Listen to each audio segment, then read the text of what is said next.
Bunga aneh itu menghilang tanpa suara dan menghilang di tubuh Limuran. Pada saat yang sama, napas istimewa menyebar di sepanjang meridian Limuran seperti tetesan, menyehatkan tubuhnya. Hah! Limuran terkejut sekaligus senang. Awalnya ia mengira aura agung yang terbentuk dari hancurnya bunga aneh itu akan sangat kuat dan ganas, tetapi ia tidak menyangka akan menjadi pemandangan yang begitu sunyi dan halus.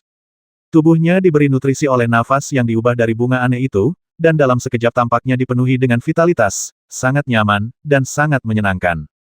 Inilah kekuatan hidup dahsyat yang menutrisi setiap inci tubuh Limuran dan mengubah tubuhnya secara diam-diam. Prosesnya lembut dan tak terlihat, tidak berlebihan. Limuran merasakan setiap tetes darah dan setiap meridian di tubuhnya mengalami semacam perubahan yang tak kentara, tetapi dia tidak tahu perubahan spesifik apa saja yang terjadi. Secara bertahap, perubahan ini mulai menyebar ke bagian terpenting tubuhnya, yaitu dantian. Dantian inilah yang ia sebut tubuhnya, sekaligus tempat persembunyian energi sejati, kekuatan magis, dan senjata ajaib Yuan Shen-nya. Ah! Limuran berteriak kesakitan. Ia merasa energi sejati dan kekuatan sihir di tubuhnya terkuras habis oleh napas ini. Sejumlah besar kekuatan sihir murni, seolah tak terkendali, keluar dengan liar dari tubuh Limuran. Adegan itu persis seperti saat ia menyebarkan kekuatannya di masa lalu. Wajah Limuran berubah drastis. Ia terus merapal mantra dan berusaha sekuat tenaga mengendalikan energi dan kekuatan sihirnya, tetapi efeknya sangat minim.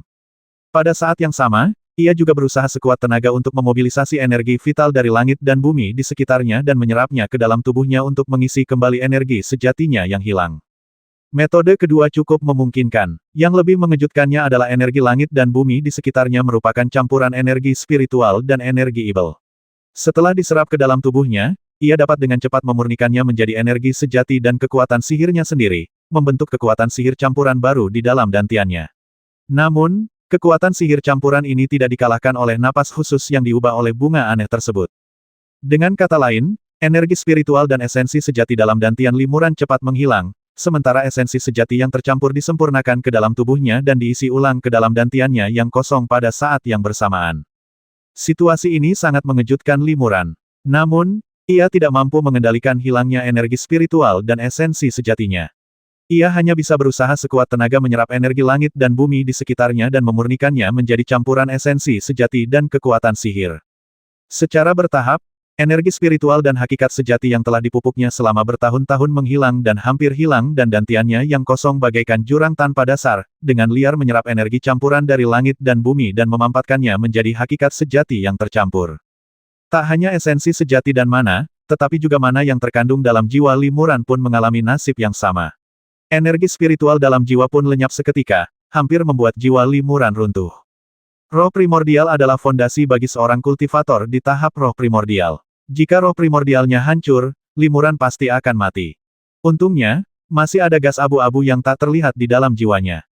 Gas abu-abu ini tak hanya tak menghilang, tetapi justru dengan cepat menyerap energi sejati yang terpancar dari dantiannya, membesar dengan cepat, dan menjadi bola gas abu-abu yang memancarkan aura agung. Bola gas abu-abu inilah yang mencegah jiwa Limuran hancur karena hilangnya kekuatan sihirnya, dan akhirnya memungkinkannya lolos dari kematian dan menyelamatkan hidupnya. Hampir saja, Limuran lolos dari kematian dan diam-diam merasa beruntung. Tindakan Limuran menelan bunga langka itu terlalu berisiko. Ia yakin kekuatan fisiknya mampu menahan vitalitas dahsyat bunga langka itu. Namun, ia tidak menyadari bahwa kualitas unik bunga itu membuatnya tak ternilai bagi seorang kultivator selevelnya. Untungnya, energi abu-abu istimewa itu menyelamatkan nyawanya dan menstabilkan jiwanya. Meskipun Limuran sudah lama tidak menggunakan bola gas abu-abu ini, dia masih ingat dengan jelas asal-usulnya. Saat ia masih di alam bawah, di bawah bimbingan jiwa ibel, ia menggunakan secerca aura abadi sebagai pemandu, memadukan secerca energi spiritual sejati dengan secerca energi ibel sejati untuk mendapatkan energi istimewa. Energi abu-abu ini dapat digunakan untuk melakukan teknik kultivasi spiritual maupun teknik ibel, tetapi karena jumlahnya terbatas, Limuran jarang menggunakannya dalam beberapa tahun terakhir. Karena tubuh sejati yang dikultivasikan Limuran saat itu dibentuk dengan memadukan 3 citra dharma dengan energi abu-abu ini. Dan Yuan Shen disempurnakan lebih lanjut berdasarkan tubuh sejati tersebut. Oleh karena itu, Yuan Shen Limuran mengandung bola energi abu-abu ini. Ia tidak pernah membayangkan bahwa energi abu-abu yang tak terlihat ini akan menjadi sedotan terakhir yang menyelamatkan hidupnya di saat kritis antara hidup dan mati ini. Limuran jelas merasakan bahwa aura agung yang berubah dari bunga aneh itu secara bertahap mengalir menuju gumpalan energi abu-abu ini, dan segera menyatu menjadi satu. Energi abu-abu itu tiba-tiba membesar secara signifikan, terus-menerus menyerap esensi campuran yang mengalir dari dantian, bertransformasi menjadi untaian energi abu-abu baru. Kecepatan transformasi ini tak tertandingi ketika Limuran memurnikan energi abu-abu saat itu. Dari luar, penampilan Limuran tetap tidak berubah, tetapi di dalam dantiannya, transformasi mendalam sedang terjadi. Meridian dan darahnya telah dibersihkan berulang kali secara diam-diam oleh kekuatan hidup yang terkandung dalam bunga eksotis tersebut, mengalami perubahan yang bahkan Limuran sendiri tak terbayangkan. Lebih jauh lagi, esensi sejatinya, kekuatan magisnya, dan bahkan esensi paling mendasarnya, jiwanya, sedang mengalami transformasi total. Esensi sejati, yang utamanya adalah kekuatan spiritual, hampir sepenuhnya lenyap. Kekuatan spiritual dalam roh primordial juga hampir lenyap. Sebagai gantinya, terdapat aliran energi surga dan bumi yang bercampur, serta esensi sejati khusus yang berasal darinya. Limuran terkejut. Sejak memasuki dunia spiritual, identitas spiritualnya selama beberapa ratus tahun terakhir akan mengalami perubahan kualitatif pada hari ini. Kultivasi spiritual normal takkan pernah mampu menahan perubahan sebesar itu. Untungnya, Limuran awalnya adalah seorang kultivator yang mempraktikkan kultivasi spiritual dan ibel di alam bawah. Lebih beruntung lagi, ia telah memurnikan seberkas energi abu-abu khusus di alam bawah, yang menstabilkan jiwanya di saat paling kritis dan mencegahnya runtuh. Limuran berusaha sekuat tenaga untuk mengisi kembali energi sejatinya ke dalam jiwanya dan terus menstabilkan jiwanya. Karena hilangnya sejumlah besar energi spiritual dan esensi sejati, kekuatan sihirnya tampak sangat kosong dan butuh banyak pengisian ulang. Pada saat ini, sekelompok besar awan spiritual khusus berkumpul secara tak terlihat di atas lokasi hutan lebat yang telah menjadi tanah tandus dan tak bernyawa. Secara tegas, ini tidak bisa dianggap sebagai awan spiritual, juga tidak bisa disebut awan ibel. Ini adalah masa campuran energi langit dan bumi yang sulit dipisahkan, bercampur dengan energi ibel dan energi spiritual. Ini juga merupakan energi langit dan bumi yang paling umum di lingkungan ibel yang kacau di sekitarnya. Sebagian besar ruang tertutup ini berada dalam lingkungan ibel yang begitu kacau. Energi campuran langit dan bumi ini adalah yang paling melimpah, sehingga dalam sekejap, awan energi campuran telah berkumpul hingga seluas beberapa hektar, dan awan energi campuran itu masih meluas ke segala arah. Limuran menggunakan metode pernapasan paling dasar, menyerap sepenuhnya energi vital yang tercampur di sekitarnya. Hanya dengan cara ini ia hampir tidak dapat mempertahankan jiwanya dan energi sejati dalam dantiannya. Jika ia lebih lambat sedikit lagi, hantaman energi sejati akan menyebabkan kerusakan parah. Jika energi vitalnya tidak stabil, jiwanya bisa runtuh kapan saja. Tiba-tiba, Limuran mengerutkan kening. Ia merasakan jimat transmisi suara khusus yang tersembunyi di dalam tas penyimpanan di lengan bajunya telah diaktifkan.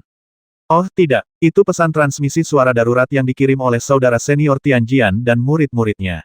Pesan itu hanya akan aktif ketika ada situasi yang mengancam jiwa. Mungkinkah seseorang mengalami kecelakaan? Limuran terkejut. Sayangnya, ini juga merupakan momen paling kritis dan menegangkan baginya. Ia tidak bisa diganggu sama sekali, dan ia juga tidak bisa berhenti membaca mantra sedetik pun. Jika ia menunda sedikit saja, nyawanya bisa terancam kapan saja. Oleh karena itu, Limuran tidak mengalihkan perhatiannya untuk mengeluarkan catatan transmisi suara darurat dari tas penyimpanannya dan memeriksanya. Ia tidak berani terganggu oleh hal ini. Apakah ada kerusuhan sipil lagi? Atau ada krisis lagi? Limuran sangat cemas. Hal seperti itu terjadi di saat-saat paling kritisnya. Sungguh, ini bukan waktu yang tepat. Seandainya aku tahu ini, aku seharusnya tidak menelan bunga aneh itu. Pikir Limuran dalam hati. Saat ini, ia berada di ambang hidup dan mati. Karena sedikit gangguan, jiwanya kembali goyah. Ia terkejut dan buru-buru menyingkirkan pikiran-pikiran yang mengganggu itu untuk sementara waktu, berkonsentrasi pada tarikan dan hembusan napas, serta menstabilkan energi dan jiwanya yang sejati. Di sebuah lembah spiritual di suatu tempat di area tersegel, Liu Chenfeng dan murid-murid lainnya tampak hikmat. Apa yang terjadi pada adik ke-9? Kenapa dia mengaktifkan jimat transmisi suara darurat? Tanya maniak pedang yang baru saja terbang ke sini berulang kali. Adik ke-9 telah gugur. Liu Chenfeng menghela napas, aku baru saja merasakan liontin giok Qinglingnya hancur, dan jiwanya musnah. Transmisi suara canggih tadi adalah kata-kata terakhir adik ke-9 kepada kita sebelum dia meninggal. Apa? SWOT maniak terkejut. Siapa itu? Siapa yang membasmi junior ke-9? Liu Chenfeng menggelengkan kepalanya. Entahlah. Adik ke-9 hanya mengirim pesan Ye lalu berhenti berkomunikasi. Dia pasti diserang, jadi dia tidak bisa mengirim informasi lagi tepat waktu. Kami semua punya satu set catatan transmisi suara darurat, jadi kami sudah menerimanya. Nisin berkata, setelah menerima berita ini, kami segera bergegas ke sini untuk menyelidiki kebenarannya. Sekarang semua saudara dan saudari, bahkan sesama roh pedang Tao, telah datang ke sini, tetapi Paman Li adalah satu-satunya yang hilang. Bukankah ini agak aneh? Daun adalah hal yang umum di hutan, dan tempat Paman Li berkultivasi berada di hutan lebat. Mungkinkah saudara muda ke-9 menyiratkan bahwa Paman Li adalah pembasminya? Mustahil. Liu Chenfeng menggelengkan kepalanya berulang kali bagaimana mungkin Paman Li membasmi adik ke-9. Dia dan adik ke-9 tidak punya dendam atau kebencian, dan mereka tidak pernah berbicara satu sama lain. Bagaimana mungkin ada dendam hidup dan mati? Murid ke-10 Wu Heng berkata, kurasa itu juga bukan Paman Li, tapi kenapa Paman Li belum muncul? Kami sudah mendesaknya beberapa kali, tapi dia tetap acuh tak acuh. Dia bahkan tidak membalas pesan transmisi suara kami. Lagi pula, meskipun area tertutup ini luas, hanya ada 10 kultivator di sini. Selain Paman Li, kami berdelapan tiba di sini pada kesempatan pertama. Dilihat dari waktunya, tidak ada yang mencurigakan tentang kami. Hanya Paman Li yang hilang, agak aneh. Tapi, adik 9 sudah mencapai puncak tahap Yuanshan akhir, dan Paman Li belum mencapai tahap Lingshan. Jika Paman Li telah melukai adik 9, seharusnya dia punya waktu untuk memberitahu kita melalui telepati. Mengapa dia dibasmi setelah hanya meninggalkan kata Ye? Tanya Meng Li. Nisin menggelengkan kepala dan mendesah, meskipun kultivasi Paman Li tidak tinggi, kekuatannya tak terduga. Jika dia tiba-tiba menyerang, bukan hanya adik ke-9, tetapi bahkan kita pun tidak akan punya waktu untuk menyampaikan informasi lebih lanjut. Meng Li berkata, kakak senior ke-5 benar. Kecuali kakak muda ke-9, kita semua adalah kultivator tahap tubuh spiritual, dan kita semua punya kekuatan untuk membasminya.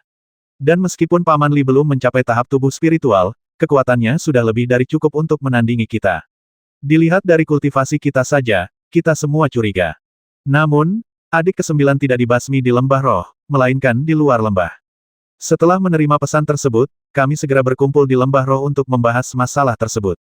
Kami tidak punya cukup waktu untuk melakukan kejahatan tersebut, jadi kemungkinan besar kami bukan pembasmi adik ke-9.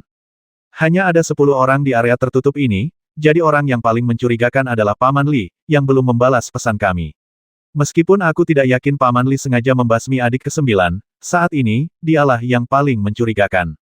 Nisin berkata, dulu, kita pernah membuat perjanjian bahwa jika ada yang menyakiti sesama murid, siapapun orangnya, yang lain akan bergabung untuk menghabisinya. Sekarang setelah saudara muda ke-9 meninggal secara misterius, kita tidak bisa mengabaikan perjanjian awal kita. Kita harus membalaskan dendamnya. Nah, karena Paman Li tidak mau datang dan belum membalas kita, bagaimana kalau kita mengunjunginya dan bertanya langsung? Kita tidak bisa membiarkan Paman Li diperlakukan tidak adil, tapi kita juga tidak bisa membiarkan orang mencurigakan yang membasmi adik ke-9 pergi. Perkataan Nisin cukup adil, dan banyak murid mengangguk sedikit setuju.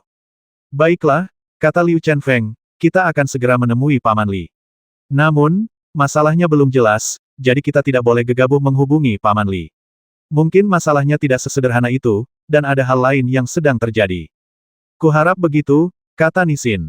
Tapi kalau memang Paman Li yang membasmi adik ke-9, dan dia sendiri yang mengakuinya, lalu apa yang harus kita lakukan? Haruskah kita biarkan saja, atau menepati janji dan bergabung untuk membasmi Paman Li? Itu sama sekali tidak mungkin, kata Liu Chenfeng tegas, tapi kalau begitu, aku sendiri yang akan membasmi Paman Li dengan sekuat tenaga. Kata-kata kakak sudah cukup, Nisin mengangguk. Mengingat karakter Paman Li, aku rasa dia tidak akan melakukan hal seperti itu. Tapi ku dengar Paman Li berlatih sihir, jadi tidak ada jaminan dia tidak akan tersesat, berubah pikiran, dan membasmi adik ke-9. Lagi pula, kita belum pernah berhubungan dengan Paman Li selama 200 tahun terakhir, dan kita tidak tahu dia sudah menjadi apa.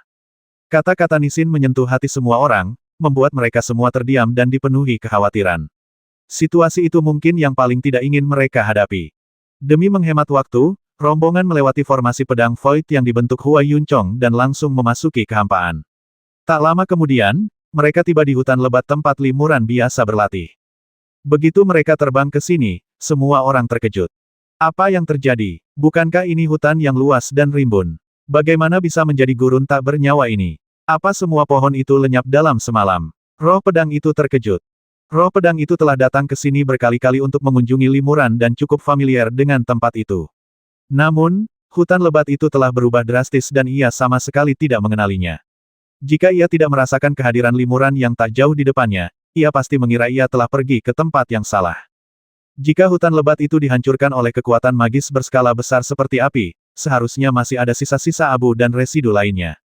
Namun, tidak ada jejak yang tersisa di sini sama sekali, seolah-olah hutan lebat itu lenyap tanpa jejak dalam sekejap, dan semua kehidupan pun lenyap. Semua orang terus terbang maju, dan segera mereka melihat awan besar berkumpul di langit yang jauh.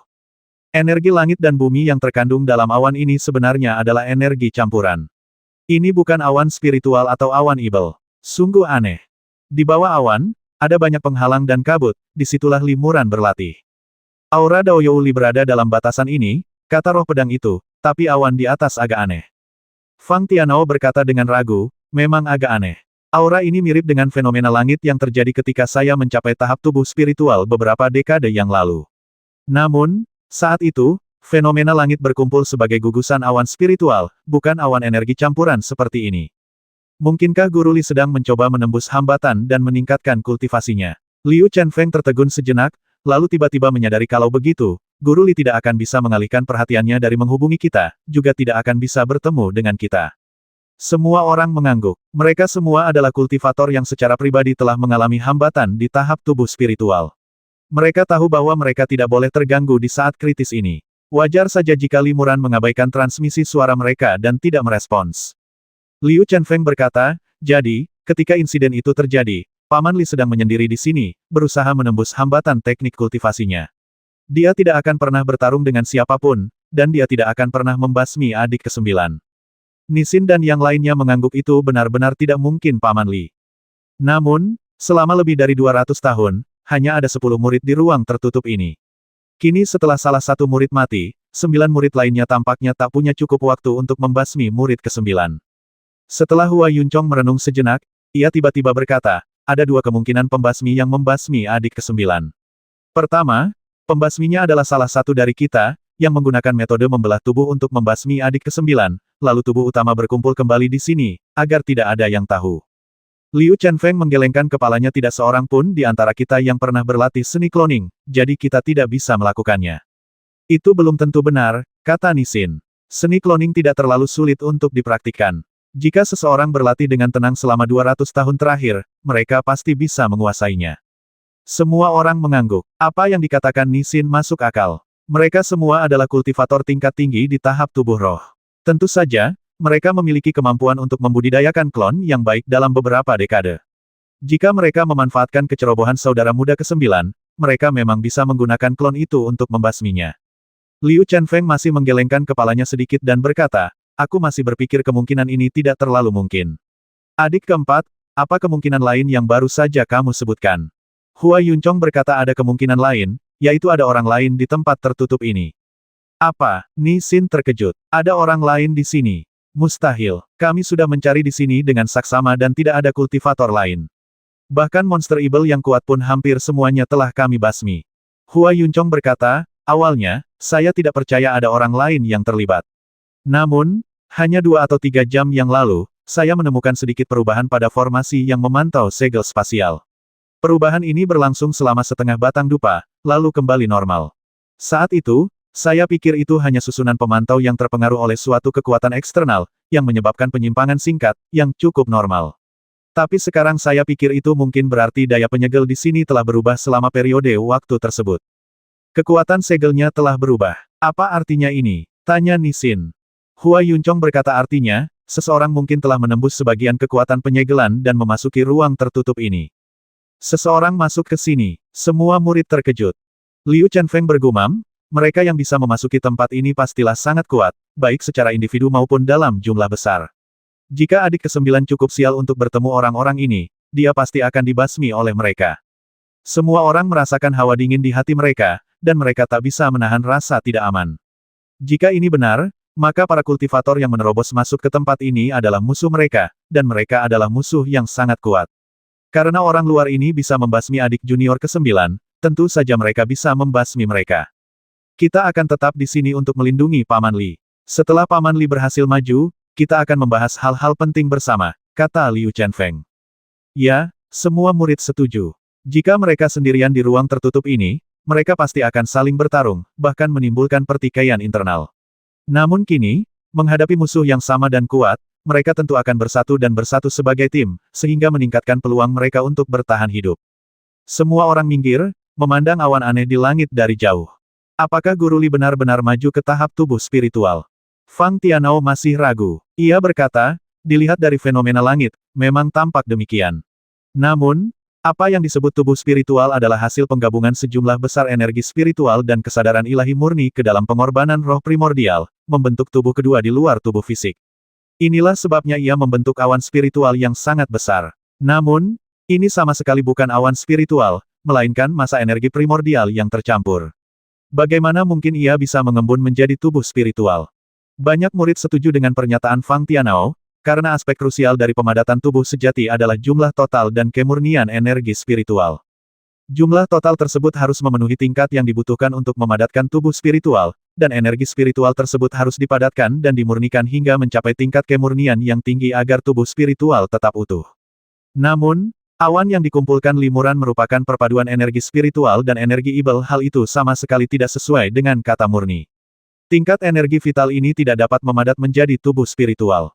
Saya juga berpikir Paman Li tidak maju ke tahap tubuh spiritual, kata Liu Chenfeng. Tidak, lalu kenapa kakak senior terus saja bilang Paman Li sedang maju dan meminta kita tetap di sini untuk melindunginya? Tanya Fang Tianao heran. Liu Chenfeng tersenyum tipis. Saya belum selesai bicara. Saya sudah bilang bahwa Guru Li belum mencapai tahap tubuh roh, tetapi Guru Li memang sedang menerobos ke tahap berikutnya. Fang Tianao bahkan lebih bingung. Paman Li sebelumnya berada di tahap akhir Yuanshen. Jika dia tidak mencapai tahap Lingshen, lalu ke tahap mana dia mencapainya? Ah, mungkinkah itu tahap tubuh ibel yang berkaitan dengan kultivasi ibel? Liu Chenfeng menggelengkan kepalanya. Itu bukan tubuh roh, juga bukan tubuh ibel, melainkan gabungan roh dan ibel yang dikabarkan. Penggabungan roh dan ibel. Semua murid terkejut. Benar, kata Liu Chenfeng. Meskipun contoh-contoh seperti itu sangat jarang, mereka tercatat dalam beberapa karya klasik. Setiap beberapa tahun, ketika kekuatan di perbatasan antara dunia roh dan dunia ibel melemah, beberapa titik fusi dan komunikasi muncul di antara kedua dunia. Energi spiritual dan energi ibel bercampur, membentuk petak-petak tanah ibel yang kacau. Pada saat ini, terkadang, beberapa kultivator dengan fisik unik dan bakat cahaya ilahi yang mempraktikkan kultivasi roh dan ibel akan muncul. Jika para kultivator ini dapat berkultivasi hingga tahap tubuh roh, mereka tidak lagi disebut tubuh roh, atau tubuh ibel, tetapi fusi roh dan ibel. Dalam batasan berkabut, Limuran berusaha sekuat tenaga untuk memampatkan energi sejati yang tercampur dalam dantiannya. Jumlah energi campuran langit dan bumi yang diserapnya jauh melampaui ekspektasinya, yang sebenarnya menyebabkan hambatan dalam seni bela dirinya mengendur. Roh primordialnya tidak hanya stabil, tetapi juga terus-menerus menyerap esensi sejati yang tercampur dan dapat menampung lebih banyak pikiran ilahi. Wujud roh primordialnya pun berangsur-angsur memadat, bukan lagi hantu, melainkan tubuh fisik.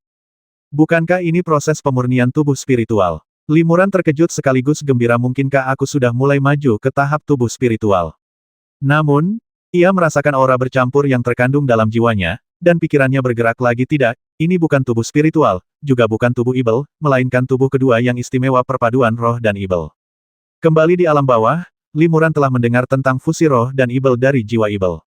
Setelah tiba di alam roh, ia juga melihat kisah serupa dalam beberapa teks. Konon, jika seorang kultivator yang menggabungkan roh dan ibel berhasil mencapai tahap tubuh roh, tubuh kedua yang mereka padatkan bukanlah tubuh roh, melainkan fusi roh dan ibel. Meskipun Limuran mempraktikkan teknik pemurnian tubuh magis, sejujurnya, setelah tiba di dunia spiritual, ia bukanlah seorang kultivator yang mempraktikkan praktik gabungan roh dan ibel.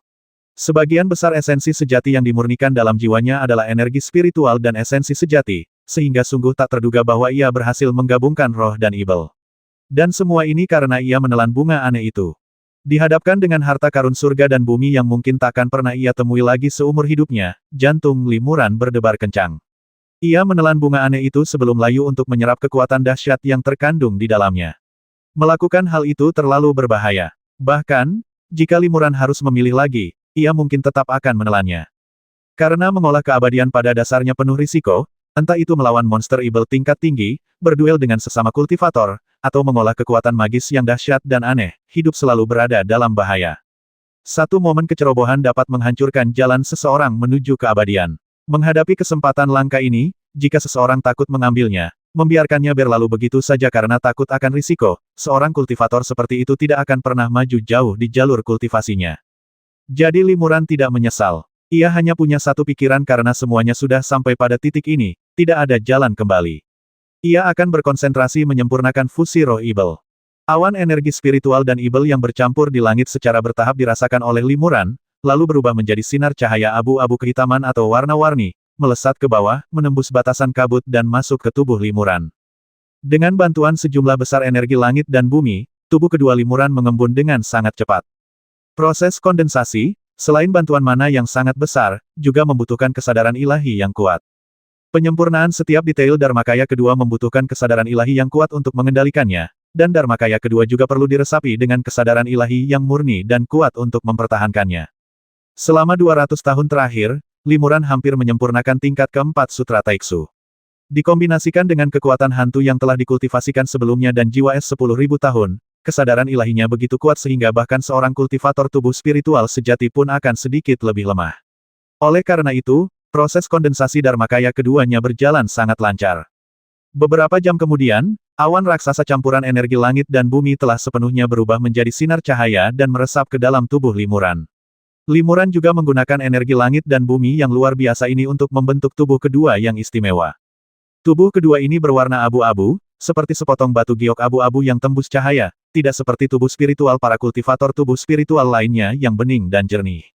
Fitur wajahnya masih agak kabur, tetapi sudah memiliki ekspresi umum Limuran. Tubuh Dharma kedua dapat meninggalkan tubuh dan menampilkan kekuatan magis yang dahsyat.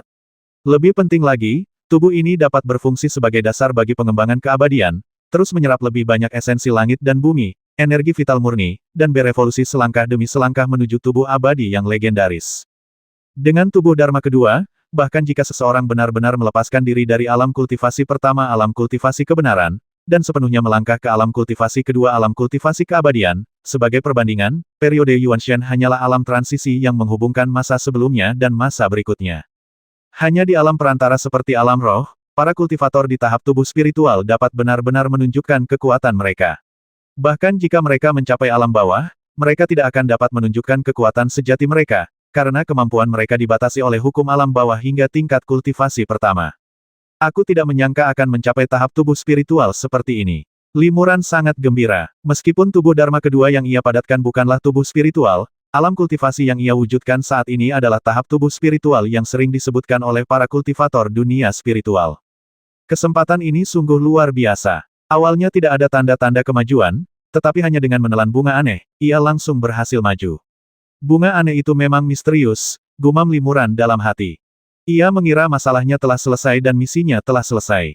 Ia hendak menyingkirkan keahliannya dan berdiri untuk menyambut Liu Chenfeng dan yang lainnya yang menunggu di dekatnya kekuatan spiritualnya dahsyat dan ia telah merasakan kedatangan orang-orang ini sejak lama tetapi pada saat ini, raut wajahnya tiba-tiba berubah. Limuran tiba-tiba menemukan bahwa sebuah benih muncul secara misterius di dantiannya. Benih ini jelas merupakan hasil transformasi dari vitalitas dahsyat yang terkandung dalam bunga aneh tersebut.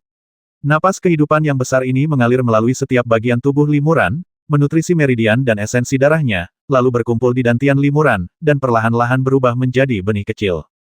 Limuran sedang berkonsentrasi menyempurnakan tubuh Dharma keduanya dan bahkan tidak menyadari saat benih itu muncul. Yang lebih mengejutkannya adalah bahwa benih ini berkecambah di dantiannya. Memang benar ia bertumbuh, karena dari benih muncul tunas yang tumbuh perlahan-lahan. Limuran terkejut. Ia ingin mengusir bibit itu atau memindahkannya dari dantiannya, tetapi ia mendapati bahwa benih itu terhubung erat dengan tubuh kedua yang baru saja ia kondensasi. Wajah Limuran berubah, dan beberapa hal mengerikan muncul dalam pikirannya. Pada saat yang sama, langit, yang telah menyelesaikan fenomena langit tingkat lanjut, tampak kelabu dan tenang, hanya dengan hembusan angin sepoi-sepoi. Namun, tiba-tiba, angin kencang bertiup di langit, dan entah mengapa, sekelompok awan yang bercampur dengan energi vital langit dan bumi berkumpul dalam sekejap. Ada apa? Ekspresi Liu Chenfeng dan yang lainnya berubah. Bukankah Guru Li baru saja berhasil naik level? Kenapa dia mengalaminya lagi? Ini tidak akan terjadi lagi, kata Nisin sambil menunjuk awan yang berputar kencang. Lihat awan ini. Ada busur petir keemasan yang menyambarnya. Itu pasti awan bencana yang dikabarkan. Awan kesengsaraan. Liu Chenfeng terkejut. Guru Li akan menghadapi kesengsaraan surgawi. Apa yang terjadi? Kita semua telah mencapai tahap tubuh spiritual, tetapi saya belum pernah mendengar tentang kesengsaraan surgawi yang terjadi selama tahap tubuh spiritual. Guru Li adalah seorang kultivator manusia, bukan binatang ibel yang akan bertransformasi. Bagaimana mungkin ada kesengsaraan surgawi? Nisin bergumam, entahlah. Mungkin kita semua salah. Paman Li tidak sedang naik level, melainkan sedang mengembangkan teknik aneh dan kuat yang menantang langit. Kini setelah kekuatan sihirnya mencapai tingkat tertentu, ia mendapat umpan balik dari hukum langit dan bumi, yang memicu bencana. Teknik apapun yang dapat menyebabkan kesengsaraan surgawi terlalu kuat, terlalu jahat, atau menyentuh kekuatan reinkarnasi, yang dilarang oleh hukum langit dan bumi. Aku tidak tahu teknik apa yang Paman Li praktikkan. Bagaimana jika, dan aku hanya ingin mengatakan bagaimana jika, Paman Li mempraktikkan semacam teknik jahat, karakternya mungkin berubah drastis setelah dia berhasil. Saat itu, aku khawatir kita semua akan hancur. Mustahil, Liu Chenfeng menggelengkan kepalanya dan berkata, Guru Li tidak akan berlatih teknik semacam itu. Nisin berkata, aku hanya menebak. Namun, kita harus selalu waspada. Metode Paman Li hanya bisa digambarkan sebagai misterius dan tak terduga. Kita bahkan tidak bisa mengklaim tahu keterampilan seperti apa yang akan dia kembangkan. Skenario yang kujelaskan bukanlah hal yang mustahil. Bagaimana kalau begini? Kita akan membentuk formasi pedang di sini dan menunggu dan melihat. Ini akan memungkinkan kita untuk mensimulasikan cedera yang tidak disengaja dari kesengsaraan surgawi, dan juga memberikan pertahanan diri jika terjadi kejadian tak terduga. Hua Yuncong mengangguk berulang kali adik kelima, apa yang kau katakan masuk akal. Ayo kita segera siapkan formasi pedang. Mengenai kekuatan bencana surgawi ini, meskipun belum dikalahkan, jelas sangat mengerikan. Sayangnya, kekuatan bencana surgawi ini tidak dapat ditolong oleh orang luar. Paman Li harus menanggungnya sendiri. Liu Chenfeng mendesah pelan dan mengangguk rekan-rekan seperguruanku benar. Paman Li telah menghadapi cobaan surgawi, dan kita tidak berdaya untuk menolongnya. Kita hanya bisa berdoa agar Paman Li diberkati oleh surga dan melewati cobaan itu dengan selamat. Hua Yuncong dan yang lainnya segera membentuk formasi pedang di dekatnya untuk pertahanan.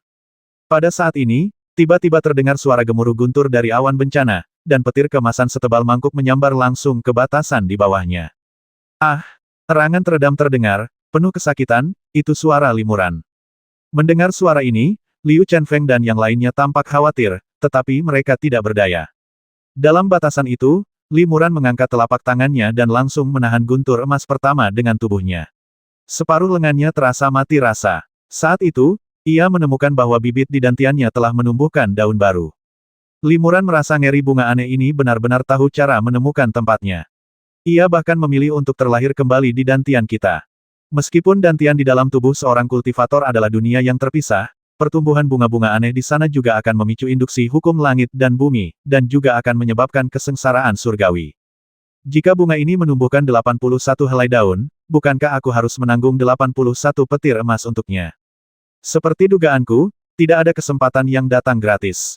Bunga langka ini membantuku mencapai tahap tubuh spiritual, tapi aku harus menanggung 81 petir emas untuk mendapatkannya. Tawaran ini sungguh sepadan. Memikirkan hal ini, limuran tidak dapat menahan senyum pahit. Ia melambaikan lengan bajunya, dan dengan teriakan nyaring, sebuah busur petir kemasan menyambar, dan dari busur itu keluar sebuah guntur kecil. Kali ini, semuanya terserah padamu, gumam limuran kepada Xiao Lei. Diberi tugas di saat kritis, Xiao Lei seakan menyadari tanggung jawabnya yang berat. Ia segera berteriak lantang, membentangkan sayap emasnya yang besar, dan berubah menjadi cahaya kemasan bagai guntur, melesat menuju awan bencana yang bergulung-gulung. Ah! Itu burung rok bersayap emas. Seru Fang Tianao. Tidak, meskipun sayapnya tidak sepenuhnya emas, masih ada separuh sayap perak yang tercampur di dalamnya. Namun, darah burung spiritual ini pasti juga sangat kental. Rok bersayap emas adalah roh sejati yang dikenal sebagai Dewa Petir. Konon, ia dapat mengendalikan kekuatan guntur surgawi. Mungkinkah burung spiritual ini keturunan Dewa Petir? Paman Li ternyata punya burung ajaib. Burung itu sangat membantu dalam melawan malapetaka surgawi. Setelah melihat Xiao Lei, para murid berdiskusi di antara mereka sendiri, dengan ekspresi terkejut sekaligus gembira. Beberapa bahkan sedikit mengernyit, merasa bahwa metode Paman Li ini semakin tak masuk akal, sungguh sulit dipahami. Xiao Lei terbang langsung ke awan bencana. Lengkungan petir kemasan yang tak terhitung jumlahnya menari-nari di sekitarnya, menghasilkan suara gemeretak yang memekakkan telinga. Namun, Xiao Lei bergerak melewatinya dengan mudah, sesekali menelan jejak petir kemasan. Bum guntur emas kedua jatuh dari awan bencana dan menghantam limuran lagi. Akan tetapi, karena guntur kecil itu memiliki banyak kesamaan kekuatan dengan guntur emas, maka guntur emas ini lebih tipis daripada guntur pertama. Seluruh tubuh limuran bergetar, dan setelah beberapa saat mati rasa, ia melenyapkan guntur emas itu. Benih dalam dantiannya telah tumbuh menjadi rumput kecil, dengan daun dan tunas yang tumbuh di atasnya. Bum bum bum guntur emas terus berjadewa, Limuran mengaktifkan pakaian giok emas dan zirah naga es untuk melindungi tubuhnya, dan garis keturunan kilin dan garis keturunan naga ibel dalam garis keturunannya juga diaktifkan sepenuhnya. Yang mengejutkannya adalah kedua garis keturunan roh sejati dan ibel sejati yang sangat berbeda ini tidak saling bertentangan. Tubuhnya diselimuti oleh baju zirah kilin emas dan baju zirah naga sihir abu-abu hitam, yang sangat meningkatkan pertahanan fisiknya. Ini juga transformasi yang dibawa oleh bunga aneh itu. Tubuh Limuran benar-benar berbeda dari kemarin. Tubuhnya tidak hanya mampu menampung dua garis keturunan dan dua energi vital, tetapi bahkan dapat mengaktifkannya secara bersamaan. Meskipun Limuran sebelumnya memiliki kedua garis keturunan, ia tidak dapat mengaktifkannya secara bersamaan. Tampaknya bunga aneh ini hanya berpengaruh kecil terhadap nutrisi dan transformasinya. Limuran mengandalkan kekuatan tubuhnya untuk menahan guntur emas yang bertubi-tubi. Rumput kecil di dantiannya perlahan menumbuhkan tunas demi tunas, tetapi tidak membuka daun kedua. Limuran terkejut. Bencana surgawi yang dahsyat ini hanya menghasilkan sehelai daun. Jika rumput ini menumbuhkan 81 daun, bukankah ia harus menanggung 81 bencana surgawi dengan sia-sia? Bagi para kultivator biasa, satu kesengsaraan surgawi saja sudah merenggut separuh nyawa mereka, apalagi 81 kali. Meskipun Limuran mendapat bantuan burung spiritual Xiao Lei, ia tak kuasa menahan rintihan dalam hati. Di udara, Liu Chenfeng dan yang lainnya menyaksikan guntur emas yang mengerikan itu menyambar satu demi satu, wajah mereka memucat karena ngeri. Kesengsaraan surgawi macam apa ini? Sungguh mengejutkan, gumam Hua Yunchong. Hanya sisa kekuatan guntur emas yang jatuh di dekat sini, dan itu menghancurkan banyak energi pedang di perisai susunan pedang. Paman Li benar-benar harus menanggung guntur emas yang mengerikan ini secara langsung. Sungguh sulit dibayangkan. Nisin berkata, daripada mengagumi kekuatan dahsyat petir ini, lebih baik mengagumi kehebatan kekuatan ilahi yang sedang dikultivasikan Guru Li. Kudengar bencana surgawi tidak terjadi tanpa alasan, dan kekuatannya berkaitan erat dengan kekuatan kultivator itu sendiri. Sederhananya, semakin kuat dan menantang kekuatan ilahi yang dikultivasikan seseorang, semakin mengerikan pula balasan bencana surgawi tersebut. Petir itu begitu dahsyat sekarang, yang menunjukkan bahwa kekuatan ilahi yang dikultivasikan Guru Li juga luar biasa. Kakak senior, Anda telah mengikuti Guru selama bertahun-tahun. Pernahkah Anda mendengar bahwa Guru mengalami bencana surgawi yang begitu mengerikan saat berlatih ilmu pedang? Liu Chenfeng menggelengkan kepala dan berkata, setahu saya, meskipun pencapaian Guru dalam ilmu pedang tak terbayangkan dan beliau mahir dalam banyak teknik pedang, beliau belum pernah menghadapi kesengsaraan surgawi yang begitu mengerikan selama pelatihannya. Memang benar seseorang mungkin mengalami kesengsaraan surgawi saat berlatih teknik pedang tertentu yang sangat kuat, tetapi biasanya itu hanya satu atau dua sambaran petir, bukan bencana dengan guntur keemasan yang begitu dahsyat. Momentum ini seperti kesengsaraan legendaris dari keabadian yang hanya dapat dialami oleh para master dalam tahap kesengsaraan. Nisin menggelengkan kepalanya. Konon, kesengsaraan surgawi menyelimuti hamparan daratan yang luas, dengan petir emas yang tak terhitung jumlahnya. Kemanapun ia lewat, semuanya hancur menjadi abu. Jauh lebih dahsyat dari ini, dan tak tertandingi. Namun, kesengsaraan yang dialami Paman Li memang luar biasa. Aku yakin dia pasti sedang mempraktikkan teknik yang telah hilang dan menantang surga. Aku penasaran, apakah teknik ini ditinggalkan oleh kakek buyut kita, atau apakah teknik ini diam-diam diturunkan kepadanya oleh guru kita? Guru kita memperlakukan saudaranya, Pei, jauh lebih baik daripada kita memperlakukan murid-murid kita. Liu Chenfeng berkata, adik kelima, tidak perlu iri pada Paman Li. Terlepas dari kenyataan bahwa Paman Li mungkin memperoleh kekuatan magis ini melalui suatu kesempatan lain, bahkan jika itu benar-benar diwariskan oleh guru, wajar saja jika kekuatan magis ini bukanlah sesuatu yang bisa dikultivasikan oleh siapapun. Terlebih lagi, mengingat kesengsaraan surgawi yang mengerikan ini, bahkan jika kita mendapatkan kekuatan magis ini, apakah kita masih berani mengolahnya? Wajah Nisin sedikit berubah setelah mendengar ini, dan ia mengangguk kecil. Memang, jika itu aku pasti sudah mati dalam kesengsaraan petir seperti itu. Fakta bahwa Paman Li mampu bertahan sampai sekarang sudah cukup untuk membuktikan bahwa kekuatannya jauh lebih unggul daripada kita. Guru telah mengenalinya sebagai rekan seperguruan juniornya. Ia benar-benar memiliki mata yang tajam. Sungguh konyol bahwa kita telah bersama Paman Li di lembah Tianjian selama bertahun-tahun, dan kita selalu berpikir bahwa ia hanyalah seorang tetua dalam nama saja, tanpa kekuatan atau kultivasi yang dahsyat. Ternyata kita hanyalah katak di dalam sumur, tidak menyadari bahwa sang jenius legendaris yang menentang segala rintangan ada tepat di samping kita. Pada titik ini, Nisin tersenyum kecut dan berkata dengan nada merendahkan diri, ketika pertama kali tiba di sini, aku ingin bersaing dengan Tuan Li. Sekarang sepertinya aku benar-benar sombong dan melebih-lebihkan kemampuanku sendiri. Jika Tuan Li tidak begitu rendah hati dan sengaja menyembunyikan kekuatannya, aku pasti sudah kalah telak dalam pertempuran itu. Para murid tercengang mendengar ini. Murid kelima, Nissin, adalah yang pertama di antara mereka yang mencapai tahap tengah tubuh spiritual dan juga salah satu yang terkuat. Ia cukup arogan dan sulit diatur, tetapi sekarang ia begitu patuh kepada Guru Li, yang menunjukkan betapa kuatnya Guru Li. Liu Chenfeng berkata, tempat ini berbahaya. Semakin kuat Tuan Li, semakin baik bagi kita. Tuan Li adalah orang yang rendah hati dan banyak akal. Jika beliau memimpin kita, kita pasti bisa mengalahkan musuh yang kuat, menghancurkan segelnya, dan meninggalkan tempat ini dengan selamat. Semua orang mengangguk pelan, sependapat. Mereka semua pernah berinteraksi dengan Li Muran sebelumnya, dan tahu bahwa dia bukanlah orang yang selalu agresif atau kompetitif, juga tidak memiliki aura seorang tetua atau guru senior, jadi dia mudah bergaul. Hua Yunchong mengerutkan kening, menunjukkan sedikit kekhawatiran. Liu Chenfeng bertanya, adik keempat, apa yang kamu khawatirkan? Hua Yunchong berkata, jika dugaan kita sebelumnya benar, dan musuh dari luar telah menyerbu tempat ini dan membasmi adik kesembilan, kemungkinan besar mereka akan mencari keberadaan kita. Bencana ini telah berlangsung lama, dan pergerakannya sangat keras, gunturnya cukup keras hingga terdengar ribuan mil jauhnya. Aku khawatir bencana ini akan menarik para penyerbu itu. Itu memang mungkin, kata Liu Chenfeng, jadi kita harus tinggal di sini dan melindungi Paman Li. Hua Yunchong mengangguk, saya harap saya hanya terlalu khawatir.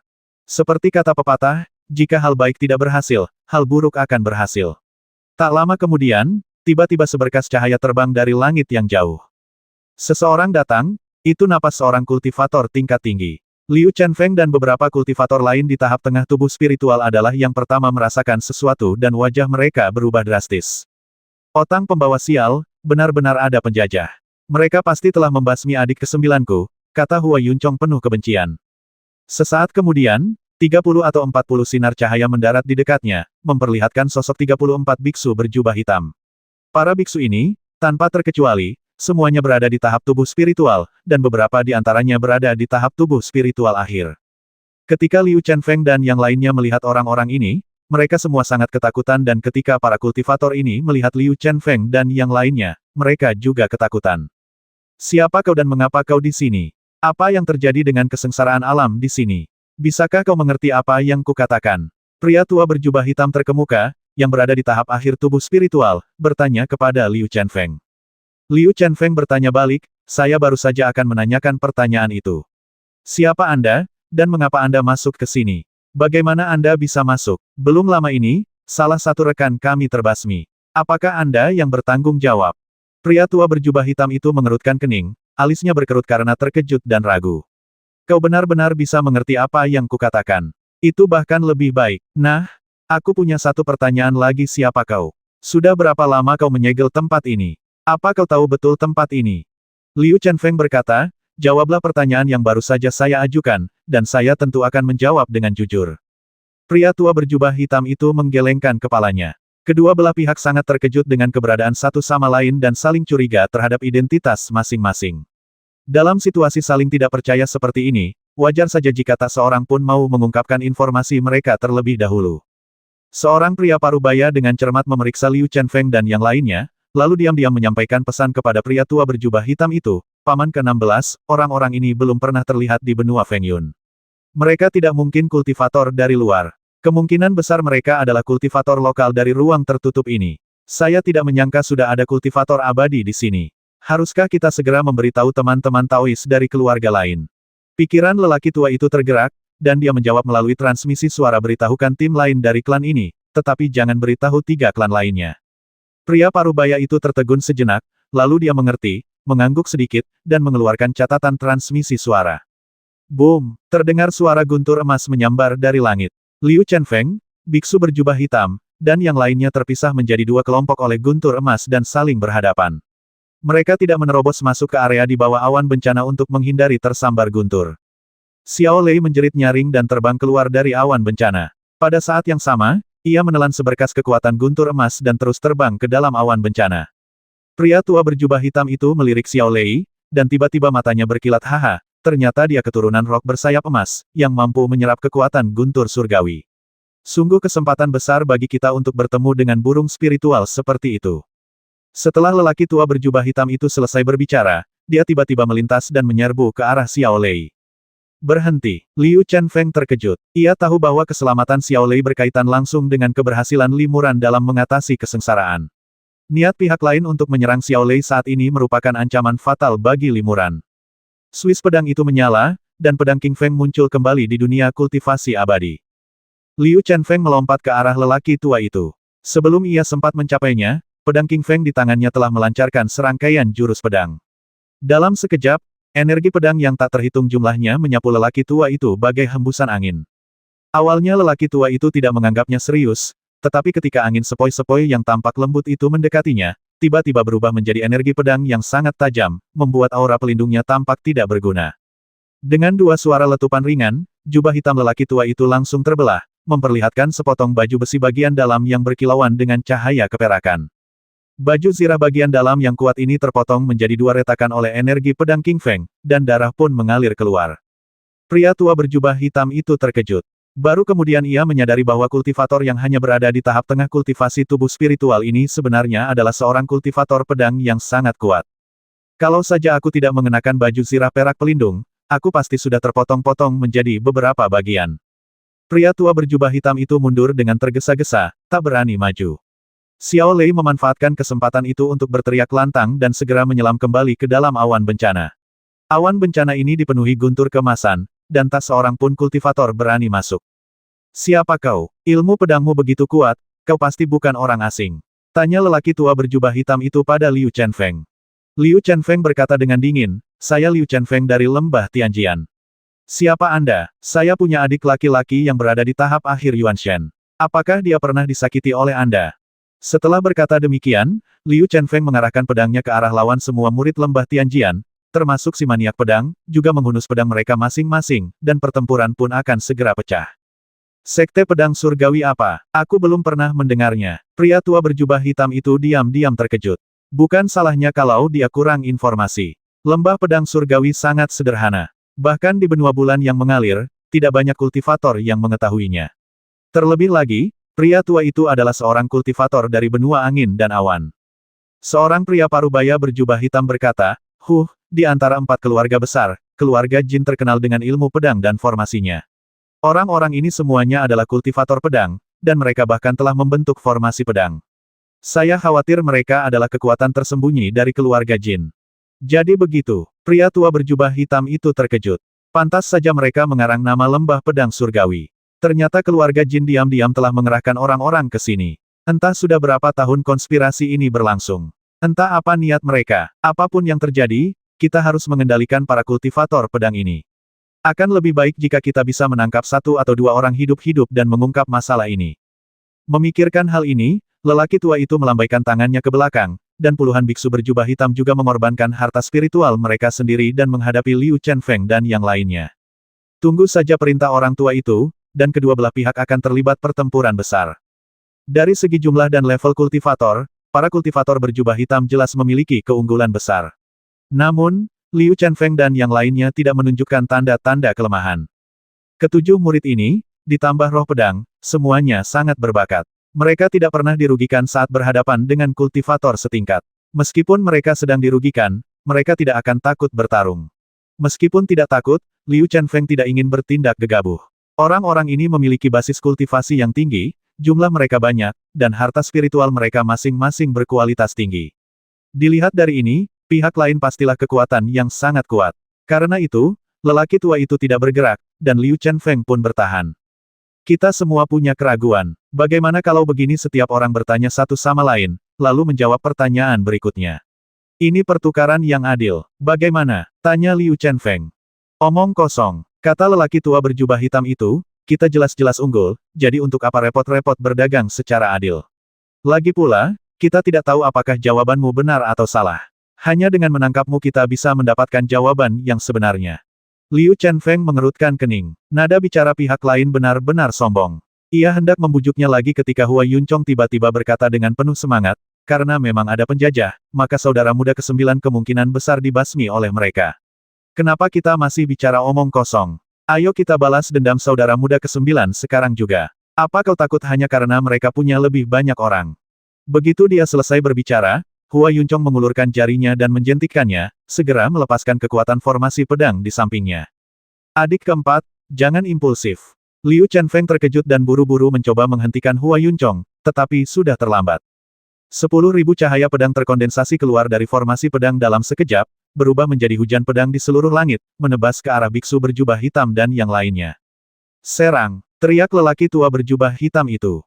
Puluhan biksu berjubah hitam segera mengorbankan harta spiritual mereka dan menunjukkan berbagai kekuatan magis yang cemerlang, entah untuk melawan cahaya pedang atau menyerang Liu Chenfeng dan yang lainnya. Ketika Jianqi dan yang lainnya melihat pemandangan ini, mereka tidak punya pilihan selain menggunakan teknik pedang mereka sendiri untuk melawan. Dalam sekejap, langit dipenuhi dengan energi pedang dan cahaya pedang terbang, dan semua jenis harta spiritual bersinar satu sama lain, menciptakan kekacauan. Pertempuran yang kacau ini sangat berbahaya. Setiap hembusan angin di sekitarnya mengandung niat membasmi yang dahsyat. Jika dia tidak hati-hati, dia akan terbasmi di tempat. Meskipun Liu Chenfeng tidak ingin memulai perang secara gegabah, karena ia sudah memulainya, ia tidak dapat menunjukkan belas kasihan atau meremehkan musuh. Pedang King Feng, di bawah kendalinya, berubah menjadi hembusan angin tak terlihat yang menyembunyikan niat membasmi, menebas para biksu berjubah hitam di dekatnya. Energi pedang itu bagaikan angin, dan teknik pedang King Feng dipraktikkan dengan sempurna di tangannya. Dalam sekejap, beberapa energi pedang King Feng yang sulit dideteksi diam-diam merobek aura pelindung musuh dan menebas ke arah anggota tubuh musuh. Liu Chenfeng berniat menyerang dengan keras dan membangun otoritasnya dengan serangan pertamanya, memaksa musuh mundur. Tanpa diduga, beberapa biksu berjubah hitam yang diserangnya menggunakan teleportasi atau senjata sihir pertahanan berkualitas tinggi untuk memblokir serangannya, sehingga menetralkan ki pedang King Feng miliknya. Mereka semua master. Liu Chenfeng terkejut. Puluhan kultivator tubuh spiritual ini bukan gerombolan biasa. Masing-masing dari mereka adalah master yang bisa menonjol di antara para kultivator setingkat. Semua murid lembah Tianjian memiliki kekuatan magis yang dahsyat, ilmu pedang yang luar biasa, dan masing-masing memiliki kelebihannya sendiri.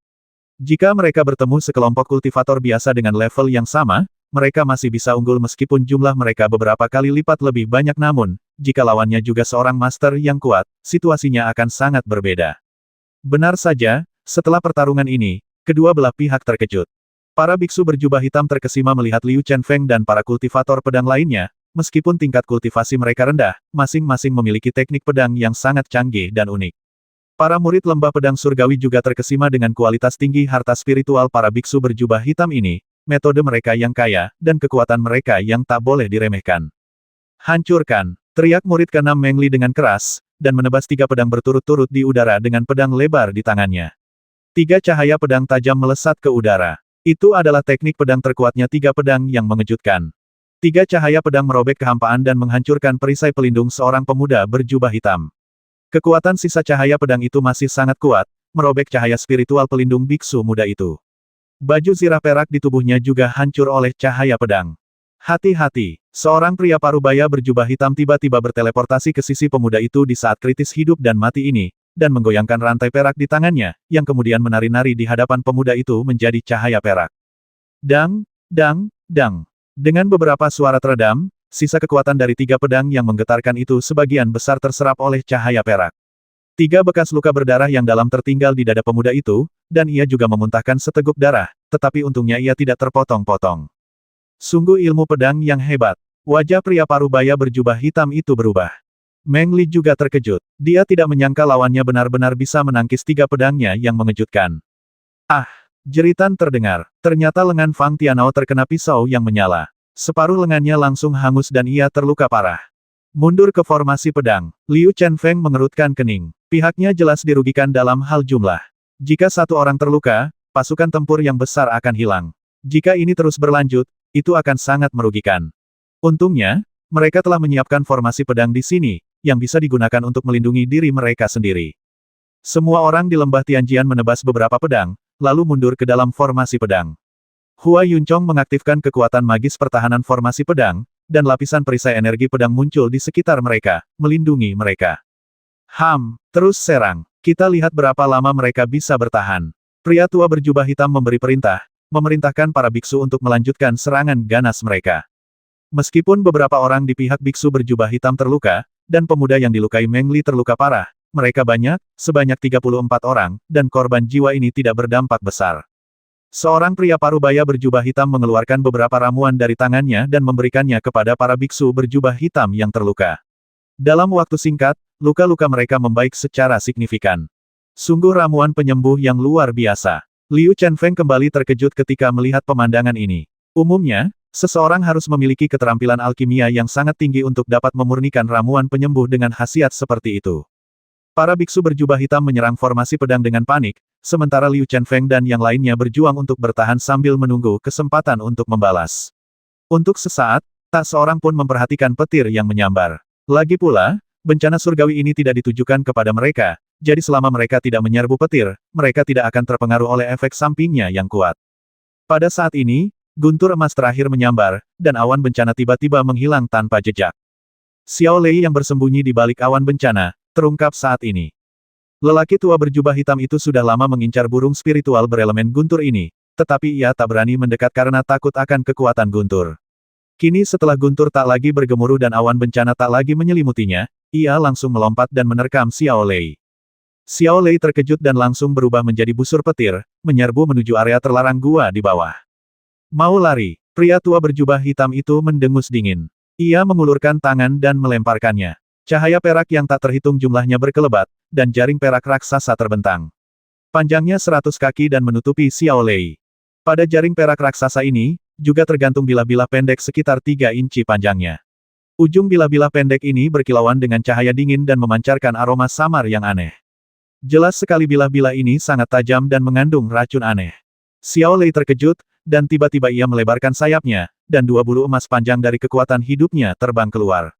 Dengan 2 suara berderak keras, bulu-bulu itu berubah menjadi 2 guntur emas seperti naga, dan menutupi jaring perak raksasa itu.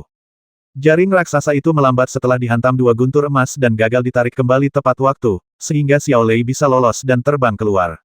Namun, bulu ekornya sedikit terpotong oleh bilah tajam jaring raksasa itu, dan beberapa bulunya pun terpotong. Xiao Lei menjerit kaget dan berhasil memasuki batasan di bawah. Pria tua berjubah hitam itu tertegun. Ia menyadari bahwa perhatiannya dan yang lainnya telah tertarik oleh Liu Chenfeng dan praktisi pedang lainnya, tetapi mereka telah melupakan alasan mendasar mengapa mereka datang ke sini. Mereka tertarik oleh kesengsaraan surgawi. Sedangkan untuk orang yang sedang mengalami kesengsaraan surgawi, mereka belum melihatnya.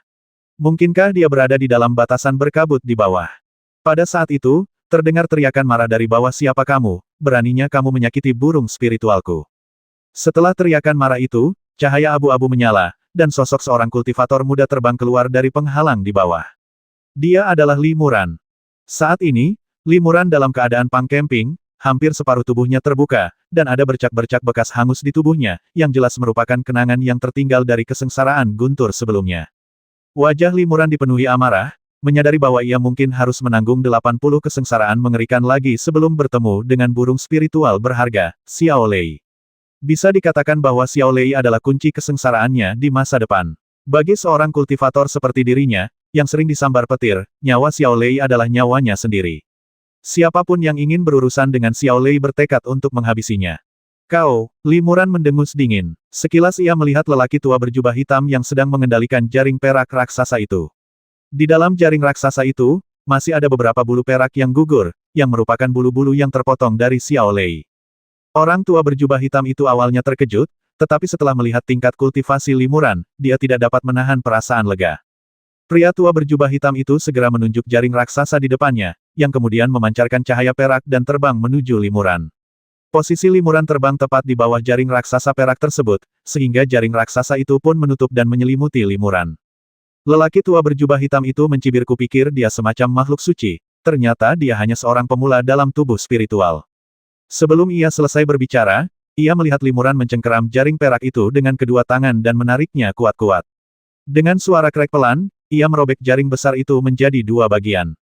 Kemudian, sebelum semua orang bisa melihat sosok Li Muran dengan jelas, mereka melihat kilatan cahaya kelabu.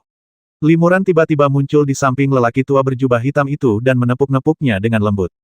Lelaki tua berjubah hitam itu langsung terdiam, seolah membeku di dalam es. Bibirnya sedikit terbuka, kaku, dan tak bergerak, dan ia tak mampu mengucapkan beberapa kata terakhir. Paman 16. Seorang pria parubaya berjubah hitam terkejut melihat ini. Ia segera mengayunkan rantai perak di tangannya dan menghempaskannya ke arah Li Muran dengan angin kencang. Li Muran sedikit mengernyit, melambaikan tangannya, dan melilitkan rantai perak di lengannya. Pria parubaya berjubah hitam itu sangat gembira. Rantainya menyembunyikan bilah-bilah tajam yang sangat kecil. Lawannya berani menghadapi mereka dengan tubuhnya, dan lengannya pasti akan tercekik dalam sekejap. Tanpa diduga, Limuran menggoyangkan lengannya kuat-kuat dan berteriak lepaskan. Kemudian, sebuah kekuatan dahsyat melesat di sepanjang rantai perak menuju pria paruh baya berjubah hitam. Di bawah stimulasi kekuatan dahsyat ini, rantai perak itu menjadi lurus seperti tongkat, dan bilah-bilah tajam yang tergantung terbalik hancur berkeping-keping. Pria paruh baya itu ketakutan, tetapi enggan melepaskannya. Ia hanya bisa mengerahkan seluruh tenaganya untuk mengerahkan energi sejatinya dan menyuntikkannya ke dalam rantai di tangannya. Kekuatan mengerikan dan kekuatan magis yang dahsyat bertemu di tengah rantai. Dengan suara keras, rantai perak itu hancur. Limuran dan pria parubaya itu masing-masing memegang sepotong di tangan mereka. Pria parubaya itu mundur beberapa langkah dan memuntahkan seteguk darah dengan suara puh. Di bawah sisa kekuatan dahsyat itu, ia masih menderita luka dalam. Limuran mendengus dingin. Dia sudah memperingatkan orang ini, tetapi justru orang inilah yang menolak melepaskannya. Sekarang, bukan hanya harta karun hidupnya yang hancur, tetapi dia sendiri juga terluka parah. Dalam sekejap, salah satu dari dua biksu tubuh spiritual tahap akhir di pihak biksu berjubah hitam terluka, dan yang lainnya jatuh ke dalam kendali Limuran. Hidup dan matinya hanya bergantung pada keputusannya. Perubahan mendadak itu mengejutkan semua biksu berjubah hitam, dan mereka semua mundur puluhan kaki jauhnya. Di sisi lain, Limuran hanya mengalami beberapa luka gores dangkal di lengan dan tubuhnya akibat bilah tajam, dan luka-luka ini sembuh dengan sangat cepat. Terlebih lagi, bekas luka bakar akibat sambaran petir di tubuh Limuran juga sembuh dengan cepat. Dalam beberapa tarikan napas, kulitnya menjadi sehalus batu giok, dan semua bekas luka, baik besar maupun kecil, telah lenyap. Sungguh kemampuan pemulihan fisik yang luar biasa. Kemampuan pemurnian tubuh orang ini pasti telah mencapai tingkat yang sangat mengerikan. Biksu parubaya yang terluka itu terkejut dan tidak berani memprovokasi Limuran. Limuran merasakan vitalitas yang sangat kuat mengalir deras di tubuhnya. Vitalitas itu hanya mengalir sedikit dalam darahnya, dan semua bekas lukanya sembuh dalam sekejap. Ini bukan hanya karena kemampuan pemurnian tubuhnya yang luar biasa, tetapi sebagian besar, karena ia menelan bunga aneh itu. Bunga aneh ini memang luar biasa. Setelah diberi nutrisi oleh napas kehidupannya, tubuhku jelas jauh lebih kuat dari sebelumnya. Kemampuan pemulihanku meningkat pesat, dan kekuatan ilahiku juga meningkat pesat. Namun, pertahanan dan kekuatan tubuhku tidak banyak berubah, gumam Limuran dalam hatinya. Setelah menelan bunga langka, mengalami kesengsaraan surgawi, dan mencapai tahap tubuh spiritual, tubuh fisik Limuran bertransformasi dan menyublim, dan kekuatan sihir serta kesadaran spiritualnya pun mengalami kemajuan pesat. Khususnya, kekuatan sihirnya mengalami perubahan terbesar. Sebelumnya, esensi sejati dan kekuatan sihirnya utamanya adalah energi spiritual, tetapi kini, merupakan campuran energi spiritual dan ibel. Lebih lanjut, kedua energi ini secara bertahap menyatu menjadi energi abu-abu yang unik, yang cukup aneh. Mengenai kekuatan spesifiknya, Limuran belum sempat mengujinya.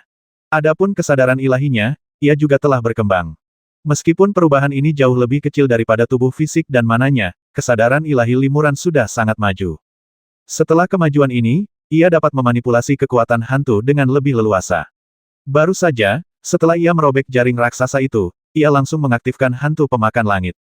Kemudian, ia tiba-tiba muncul di samping lelaki tua berjubah hitam itu melalui kehampaan dan langsung menggunakan kekuatan magis segel Dewa Es untuk menyuntikkan seberkas kesadaran ilahi jiwa es yang kuat ke dalam tubuh lelaki tua itu, yang secara langsung menyegel kesadaran ilahi lelaki tua itu. Seluruh proses itu bagaikan aliran keberuntungan. Meskipun kultivasi lelaki tua itu 2 tingkat lebih tinggi daripada Limuran, ia tak berdaya di hadapan Limuran, yang tubuh fisik, kekuatan sihir, dan kekuatan spiritualnya berada di luar jangkauan surga. Belum lagi lelaki tua itu sendiri sangat ceroboh dan meremehkan musuh. Sekalipun ia telah mempersiapkan diri, ia pasti bukan lawan Limuran. Bahkan Limuran sendiri tidak begitu yakin seberapa kuat dirinya saat ini. Sebelum naik level, Limuran sudah setara dengan Liu Chenfeng dan yang lainnya. Kini, setelah naik level, semangat dan energinya telah sepenuhnya tersublimasi, dan ia seperti orang yang benar-benar baru, orang yang benar-benar berbeda. Kekuatannya saat ini tak terbayangkan oleh para biksu berjubah hitam, bahkan Liu Chenfeng dan yang lainnya pun kebingungan. Para biksu berjubah hitam ketakutan. Bagaimana mungkin seorang kultivator di tahap awal tubuh spiritual memiliki kekuatan yang begitu luar biasa? Bagaimana mungkin ia menaklukkan seorang tetua berjubah hitam di tahap akhir tubuh spiritual dan melukai rekan kuat lainnya dalam sekejap mata? Selamat kepada Paman Li atas kemajuannya yang pesat. Liu Chenfeng terkejut sekaligus gembira saat melihat pemandangan ini. Paman Master, pria parubaya berjubah hitam itu terkejut. Jadi, dia seorang tetua dan master. Liu Chenfeng berada di tahap tengah kultivasi tubuh spiritual. Ia menyebut Limuran sebagai pamannya. Kekuatan Limuran begitu dahsyat, sangat berbeda dengan kultivasi tubuh spiritualnya di tahap awal. Jadi, mungkinkah Limuran sengaja menyembunyikan tingkat kultivasinya, padahal ia sebenarnya seorang master di tahap Mahayana? Apa yang terjadi? Bukankah konon kekuatan segel ruang di sini istimewa dan bisa mengusir para master dari periode Mahayana? Bagaimana mungkin dia ada di sini? Pria parubaya berjubah hitam itu terkejut dan bingung, tidak dapat menebak identitas dan tingkat kultivasi Limuran. Paman Li datang di waktu yang tepat. Kata Hua Yunchong, aku telah membasmi adik kesembilanku selama ini. Kumohon, Paman Li, balaskan dendamnya. Bagaimana ini bisa terjadi? Limuran sedikit mengernyit dan bertanya kepada pria parubaya itu dengan dingin, apakah kau membasmi salah satu biksu kami? Pria parubaya berjubah hitam itu menggelengkan kepalanya berulang kali dan berkata, Senior, ini pasti salah paham. Kami mengikuti tanda-tanda kesengsaraan surgawi dan datang ke sini, hanya untuk menemukan bahwa ada kultivator lain di sini. Kami tidak tahu sudah ada orang di sini, apalagi ide untuk membasmi keponakan Anda. Pria parubaya itu melihat bahwa para kultivator pedang di tahap tubuh spiritual semuanya memanggil Limuran Paman Master, dan ia juga kagum dengan kekuatan Limuran yang luar biasa, jadi wajar saja ia memanggil Limuran Senior. Para kultivator berjubah hitam sama sekali tidak merasa aneh, dan hanya merasa bahwa sebutan senior itu sangat halus. Limuran tersenyum tipis dan berkata dengan nada senior, karena kau memanggilku senior, aku tidak akan mempermalukanmu lagi. Siapa kau, mengapa kau di sini, dan apakah ada cara untuk pergi? Katakan yang sebenarnya. Pria parubaya berjubah hitam itu tertegun dan menunjukkan keraguan, jelas tidak ingin mengungkapkan identitasnya.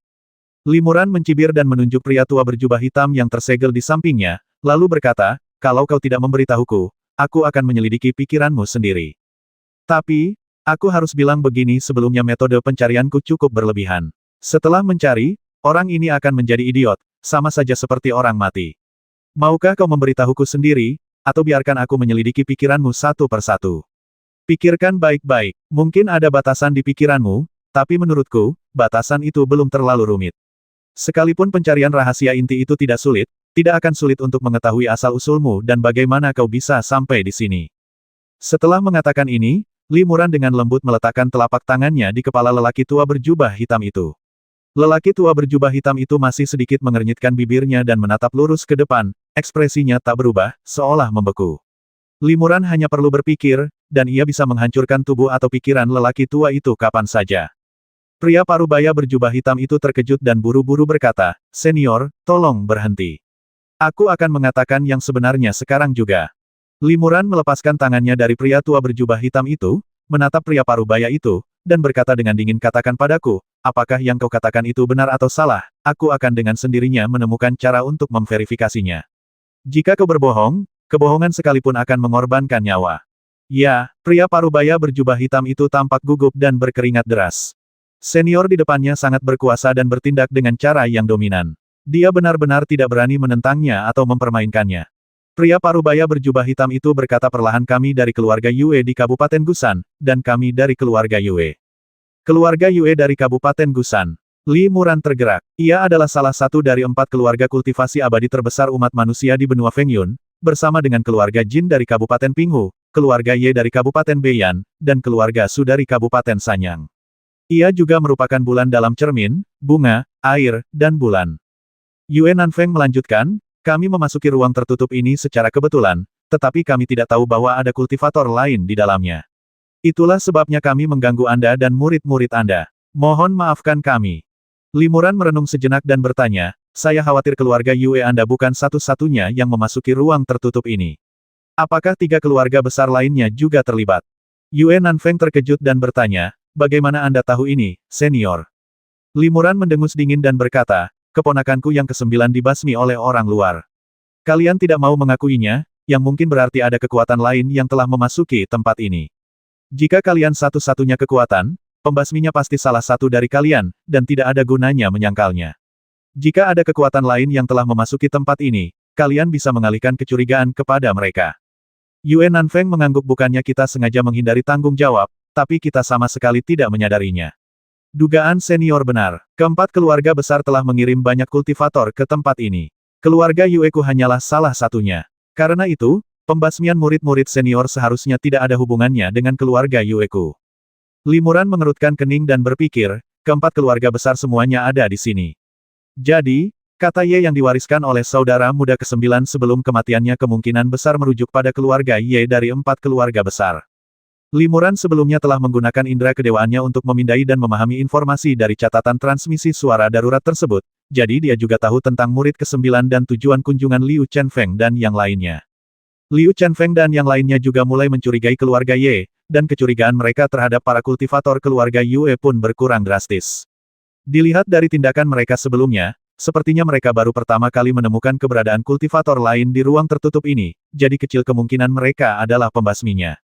Mengapa kalian, keempat keluarga besar, masuk ke sini? Tanya Limuran. Ini, Yue Nanfeng tampak malu. Bukannya aku sengaja menyembunyikan masalah ini, tapi aku kurang paham. Aku hanya mengikuti perintah para tetua keluarga dan masuk ke sini untuk menyelidiki dengan saksama, tapi aku tidak tahu apa yang bisa kita temukan di sini. Lalu apakah kau tahu bagaimana cara meninggalkan ruang tertutup ini? Tanya Limuran lagi. Kali ini, Yue Nanfeng menjawab dengan sangat lugas gampang. Setahun lagi, para tetua dari 4 keluarga besar akan bergabung untuk membuka jalan menuju ruang tertutup, lalu kita bisa pergi dari sini.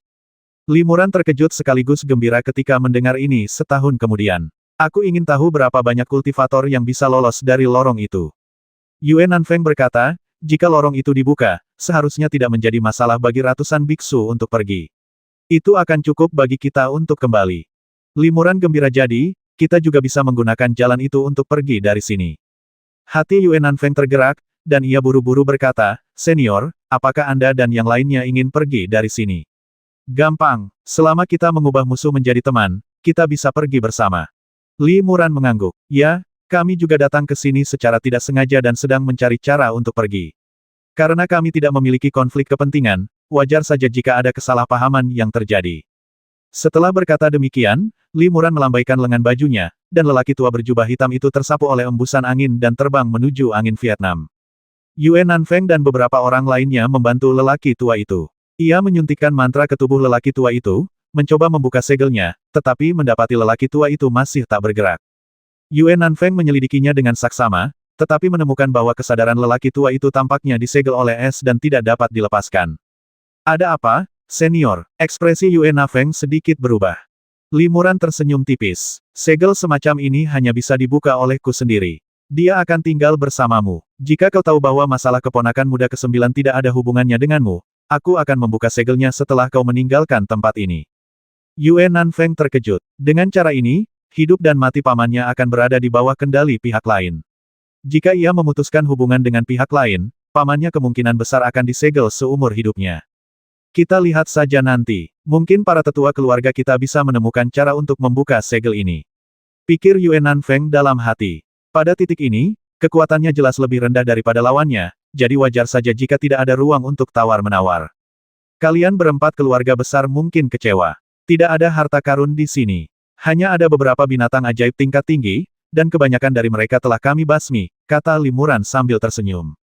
Setelah mengatakan itu, Limuran terbang ke sekitar Liu Chenfeng dan yang lainnya untuk memeriksa luka mereka. Kecuali Fang Tianao, luka-lukanya ringan. Salah satu lengannya terluka oleh sihir api khusus, membuatnya hangus hitam. Bahkan dengan fisiknya yang seperti kultivator tingkat tinggi, pemulihannya sangat sulit. Kemungkinan besar, ia hanya mampu meregenerasi lengannya yang patah. Hati Limuran tergerak, dan ia berkata kepada Yue Nanfeng, sudah lama ku dengar keluarga Yue pandai memurnikan senjata dan ramuan, terutama alkimia, yang tak tertandingi di dunia. Pasti ada obat ajaib yang bisa menyembuhkan luka di lengan keponakan junior ini. Yue Nanfeng tertegun sejenak, lalu mengangguk, mengeluarkan botol hijau kecil dan menyerahkannya kepada Limuran. Oleskan saja cairan yin yang taihe di sini pada luka, dan lukanya akan cepat sembuh, kata Yue Nanfeng. Ternyata itu air suci penyembuh yang terkenal. Kau layak menjadi seorang kultivator dari keluarga Yue. Hanya keluarga Yue yang bisa memurnikan obat suci seperti itu. Puji Limuran. Dia membuka botol itu, mengendusnya pelan-pelan di depan hidungnya, lalu mengangguk, menuangkan beberapa tetes, dan mengoleskannya secara merata ke lengan Fang Tianao yang terluka. Hati Yue Nanfeng tergerak. Limuran sepertinya mengenali cairan spiritual ini. Untungnya, ia tidak berpura-pura pintar dan menyembunyikan rahasia apapun. Kalau tidak, ia mungkin akan menanggung akibatnya. Fang Tianao merasakan kesejukan menyegarkan menyebar di lukanya yang terbakar, perasaan yang luar biasa nyaman. Luka bakar yang telah menembus jauh ke dalam sumsum tulangnya berangsur-angsur sembuh, dan setelah dupa, bekas lukanya benar-benar hilang. Kulit di lengan yang terluka seputih batu giok, dan tidak ada bekas luka sama sekali. Fang Tianao berusaha mengalirkan kekuatan sihirnya, dan mengalir dengan lancar tanpa halangan apapun, jadi dia mengangguk kegirangan.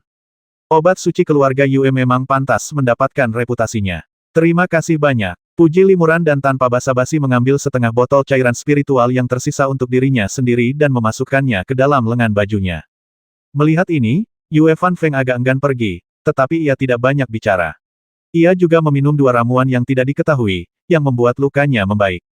Limuran berkata, sekalipun aku mengambil ramuanmu, aku tidak akan membiarkanmu menderita kerugian. Ini peta topografi yang menunjukkan seluruh ruang tertutup. Peta ini cukup detail dan pasti akan sangat berguna jika kau baru di sini. Setelah mengatakan itu, Limuran mengeluarkan sebuah gulungan dari tangannya dan melemparkannya ke Yue Nanfeng. Feng dari Vietnam sangat gembira ternyata ada peta topografi tempat ini. Itu akan jauh lebih praktis. Limuran tersenyum tipis. Ia sudah hafal peta topografi itu, jadi tak perlu melihatnya lagi. Lagi pula, hampir setiap tempat di sini sudah dieksplorasi secara menyeluruh. Bahkan jika 4 keluarga besar mengirim banyak kultivator ke sini, kemungkinan besar akan sia-sia. Kedua belah pihak bertukar harta, sebuah isyarat perdamaian, dan konflik tampaknya mereda. Meskipun kubu Limuran jelas kalah jumlah, kekuatan yang ia tunjukkan terlalu besar untuk melawan keluarga Yue. Limuran juga tidak ingin menciptakan perseteruan hidup mati dengan keluarga Yue, sehingga kedua belah pihak berhenti bertempur. Yue Nanfeng membuka peta topografi dan mempelajarinya dengan saksama bersama beberapa rekannya, sambil sesekali mengajukan beberapa pertanyaan kepada Limuran. Limuran menyadari bahwa pertanyaan-pertanyaan ini tidak relevan dan ingin mengikuti petunjuk untuk mengetahui tujuan sebenarnya orang-orang ini datang ke sini, jadi ia memberitahu mereka jawabannya. Kedua belah pihak tampaknya rukun, tetapi tiba-tiba, ekspresi Limuran berubah. Jadi kau punya teman, kata Limuran dingin. Yue Nanfeng tertegun sejenak, lalu berkata, apakah mereka ada di sini? Aku sudah memberitahu para kultivator lain dari keluarga Yue sebelumnya, jadi tolong jangan salah paham. Limuran mengangguk dan tidak berkata apa-apa lagi. Sesaat kemudian, puluhan sinar cahaya mendarat di sini satu demi satu. Mereka semua mengenakan jubah hitam dan merupakan kultivator keluarga Yue. Jumlah mereka mencapai 50 atau 60. Orang tua yang memimpin terkejut saat melihat Limuran dan yang lainnya. Dia berkata kepada Yue Nanfeng, keponakan, apa yang terjadi dengan orang-orang ini? Mereka juga para kultivator yang menemukan tempat ini secara tidak sengaja. Konon, mereka sudah berada di sini selama lebih dari 200 tahun. Mereka juga memberi saya peta topografi ini. Yue Nanfeng memberikan perkenalan singkat dan memperkenalkan Limuran ini paman kedua belas saya, Yue Longtian. Salam, rekan Daois Yue. Limuran membungkuk sopan. Pria tua ini juga seorang kultivator di tahap tubuh spiritual akhir. Jadi, harta karun di sini sudah jatuh ke tangan mereka. Mata Yue Longtian tiba-tiba berbinar ketika mendengar ini, dan dia melambaikan tangan kepada para kultivator keluarga Yue di sekitarnya. Para kultivator keluarga Yue ini mengerti dan segera bubar, mengepung Limuran dan 9 orang lainnya. Wajah Limuran menjadi gelap. Apa maksudmu, rekan Daois Yue?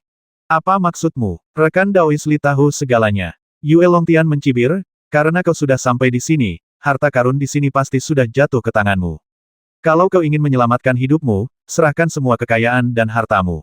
Yue Feng terkejut dan segera mengirim pesan, Paman 12, jangan impulsif. Pria ini adalah tetua mereka dan sangat kuat. Paman 16 ditundukkan olehnya dalam satu gerakan dan bahkan diberi segel dewa khusus. Hidup dan matinya berada di bawah kendalinya.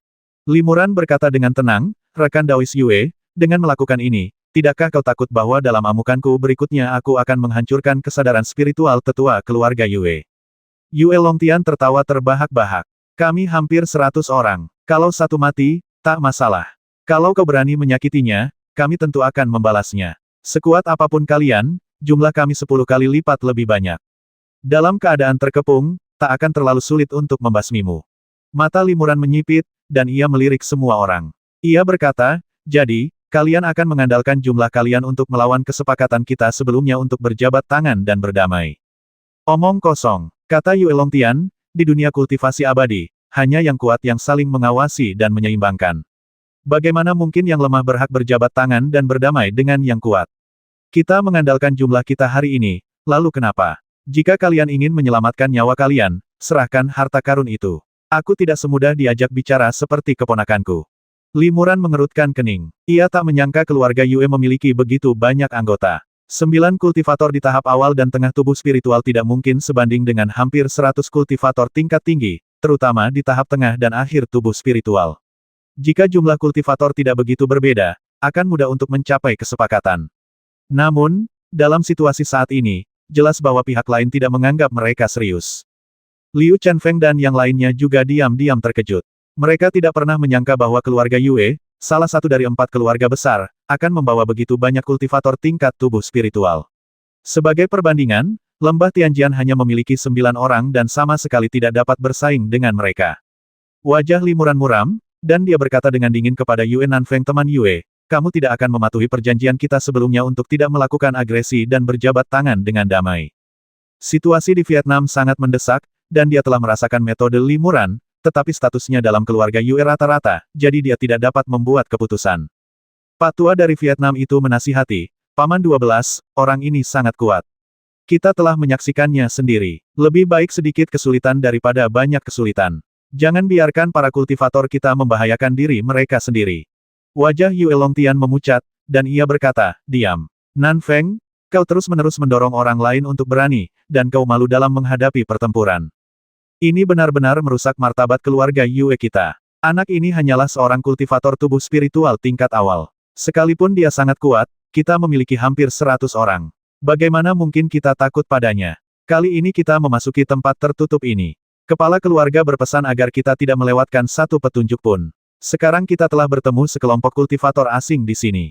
Entah berapa banyak rahasia tersembunyi di sana. Bagaimana mungkin kita membiarkan mereka lolos?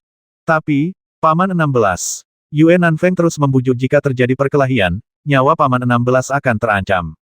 Yue Longtian mendesah pelan dan berkata dengan tatapan tegas, keberhasilan seorang jenderal dibangun di atas pengorbanan ribuan prajurit.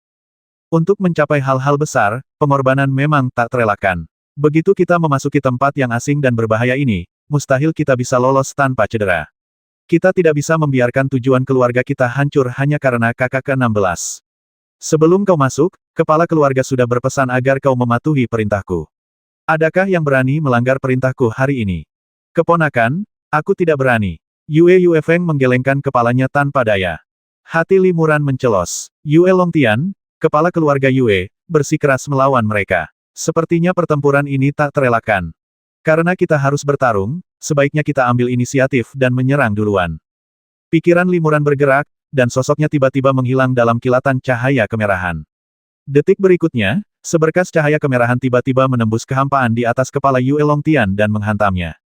Hati-hati, Yue Nanfeng tahu bahwa kemampuan spasial Limuran sulit dipahami, jadi begitu dia menghilang, dia langsung berteriak memperingatkan. Yue Longtian juga merasakan aura kuat yang datang dari atas kepalanya pada saat pertama. Ia mendengus dingin dan melambaikan lengan bajunya. 7 atau 8 sinar cahaya melesat keluar dari lengan bajunya. Cahaya spiritual ini ternyata adalah bilah-bilah pendek setingkat harta spiritual. Meskipun bilah-bilah pendek ini hanya sepanjang 3 inci, masing-masing bilah berkualitas sangat tinggi dan merupakan harta spiritual tingkat 5 atau lebih. Ketika bilah-bilah pendek ini ditembakkan, mereka benar-benar merobek celah di kehampaan, yang menunjukkan betapa kuatnya mereka. Bahkan bagi seorang kultivator di tahap tubuh spiritual akhir, akan sulit untuk langsung melepaskan 9 bilah terbang tingkat harta spiritual ini dalam waktu sesingkat itu. Bilah terbang ini tidak dirangsang oleh kekuatan sihir Yue Longtian, melainkan oleh senjata spiritual tingkat tinggi. Bilah-bilah ini menyerap kekuatan spiritual batu spiritual kelas atas, sehingga dapat dirangsang secara instan. Satu-satunya keluarga yang dapat memurnikan senjata spiritual tingkat tinggi dengan kualitas seperti ini mungkin adalah keluarga Yue dari Kabupaten Gusan, yang terkenal dengan pemurnian senjata dan alkimia. Liu Chenfeng dan yang lainnya terkejut. Pihak lain ternyata memiliki senjata tersembunyi yang begitu misterius, yang membuat serangan diam-diam Limuran terasa seperti masuk perangkap. Menghadapi bilah pendek yang sangat tajam ini, Limuran tidak menghindar dan terus menyerbu ke arah Yue Longtian. 6 bilah cahaya terbang melewati sosok itu, dan 3 bilah cahaya lainnya mengenai sosok itu dan menghilang dengan kata lain, 3 bilah cahaya tajam menusuk sosok itu. Yue Longtian terkejut. Ia tahu betul betapa tajamnya bilah-bilah terbang ini. Sungguh tak dapat dipercaya bahwa 3 bilah terbang itu telah mengenai lawan, namun gagal menembusnya. Dengan kilatan cahaya kemerahan, sosok itu melesat ke tempat sekitar 3 meter di atas kepala Yue Longtian, lalu bertepuk tangan. Sebuah telapak tangan bercahaya abu-abu berukuran sekitar 3 meter muncul dari udara tipis dan menekan ke arah Yue Longtian. Saat sosok itu mendekat, Yue Longtian dapat melihat dengan jelas bahwa orang ini adalah Limuran. Ada sebilah pedang pendek tertancap di lengan kiri, kaki kiri, dan dadanya. Ini adalah pedang terbang yang baru saja ia lemparkan. Tubuh yang kuat sekali, tertusuk oleh bilah terbang harta spiritual tingkat 5, tapi tertancap di dalam tubuh tanpa menembus. Yue Longtian terkejut. Tanpa berpikir panjang, ia mengulurkan tangan dan menepuk dadanya. Tiba-tiba, sebuah armor perak yang indah muncul di tubuhnya. Lapisan armor ini bertatahkan sejumlah besar batu roh tingkat tinggi. Batu-batu roh ini langsung memberikan kekuatan spiritual yang dahsyat, berubah menjadi lapisan cahaya spiritual pelindung berwarna perak, melindungi tubuh Yue Longtian. Terdapat 81 lapisan cahaya spiritual, dan kekuatan pertahanan masing-masing lapisan tak terbantahkan. Terlebih lagi, baju zirah perak itu berkilau dengan duri-duri tajam, masing-masing sepanjang sekitar 1 inci. Duri-duri itu memancarkan cahaya dingin, membuat orang-orang merinding. Zirah ini, bernama Silvertone, adalah salah satu zirah pertempuran paling terkenal dari keluarga Yue. Zirah ini mudah diaktifkan dan memiliki pertahanan yang sangat kuat, tetapi metode pemurniannya sangat rumit. Hanya kultivator inti keluarga Yue yang bisa mendapatkan zirah ini. Bang, boom, boom. Jejak telapak tangan abu-abu itu jatuh seperti gunung kecil, langsung menghancurkan lapisan-lapisan cahaya spiritual perak. Dalam sekejap mata, ke-81 lapisan cahaya perak pelindung hancur. Armor duri perak yang luar biasa ini benar-benar hancur oleh telapak tangan ini. Sungguh kekuatan sihir yang dahsyat. Yue Longtian merasakan hawa dingin di hatinya dan wajahnya berubah drastis. Tepat saat ia hampir terbasmi oleh sisa kekuatan telapak tangan ini, cahaya keemasan tiba-tiba muncul di dadanya. Cahaya keemasan ini luar biasa dan langsung menghilangkan semua sisa kekuatan telapak tangan abu-abu tersebut. Yue Longtian sama sekali tidak terluka. Namun, pada saat ini, kilatan cahaya putih lain mengenai Yue Longtian. Ini adalah pikiran ilahi yang kuat yang dikirim oleh Limuran, berisi segel ilahi es yang sangat kuat. Selama cahaya itu mengenai tubuh Yue Longtian, ia dapat disegel dengan segel ilahi es dalam sekejap. Siapa sangka saat pikiran suci ini bertemu dengan lapisan cahaya keemasan pelindung, ia terpantul kembali dan tidak dapat menembusnya. Limuran terkejut. Ia sangat yakin dengan kekuatan ilahinya, dan juga yang paling sulit untuk dilawan. Kekuatan sihir pertahanan biasa sama sekali tidak efektif. Namun, cahaya keemasan ini justru mampu memblokir serangan kekuatan ilahinya. Sungguh aneh. Limuran melirik dan melihat asal lapisan cahaya keemasan yang melindungi tubuhnya setelah baju besi duri perak Yue Longtian dihancurkan oleh telapak tangannya, ternyata ada senjata ajaib yang mirip cermin pelindung jantung tergantung di dadanya. Setelah diamati lebih dekat, senjata ajaib ini sebenarnya adalah sisik seukuran telapak tangan, dengan lapisan rune misterius yang berkilauan di permukaan sisiknya, membuatnya sulit dipahami. Sisik naga asli. Limuran terkejut. Orang ini ternyata memiliki sisik naga asli yang melindungi tubuhnya. Pantas saja kekuatan spiritualnya pun tak mampu menembusnya. Harta karun tingkat ini kemungkinan besar adalah harta karun keluarga yang dianugerahkan oleh para guru keluarga Yue. Tampaknya Yue Longtian, sebagai pemimpin murid keluarga Yue kali ini, memang merupakan harta karun dengan kekuatan luar biasa. Lawan dilindungi oleh sisik naga asli. Meskipun Limuran memiliki kemampuan yang kuat, ia kesulitan untuk menembus pertahanan lawan untuk sementara waktu, sehingga ia segera menghilang dari tempat itu dan mengalihkan targetnya ke kultivator keluarga Yue lainnya. Senyum sinis tersungging di bibir Yue Longtian. Ia memiliki serangkaian harta karun yang kuat, baik untuk menyerang maupun bertahan, untuk melindunginya. Mustahil bagi Limuran untuk menaklukkannya dalam satu gerakan. Terlebih lagi, meskipun tubuh Limuran kuat dan tidak tertusuk langsung oleh bilah terbang itu, bilah itu sudah terlanjur masuk ke tubuhnya. Ia mengolesi bilah-bilah terbang itu dengan racun uniknya sendiri. Sebentar lagi, pemuda di tahap awal tubuh spiritual dengan kekuatan tak terduga ini akan terbasmi oleh racun. Semakin kuat kemampuannya, semakin luas racunnya menyebar, dan semakin cepat ia akan mati. Limuran dan Yue Longtian bertarung hanya sekejap mata. Limuran gagal, dan langsung mengaktifkan mantra pemakan langit dengan pikirannya, lalu menghilang di hadapan Yue Longtian. Detik berikutnya, ia tiba-tiba muncul di belakang seorang kultivator klan Yue.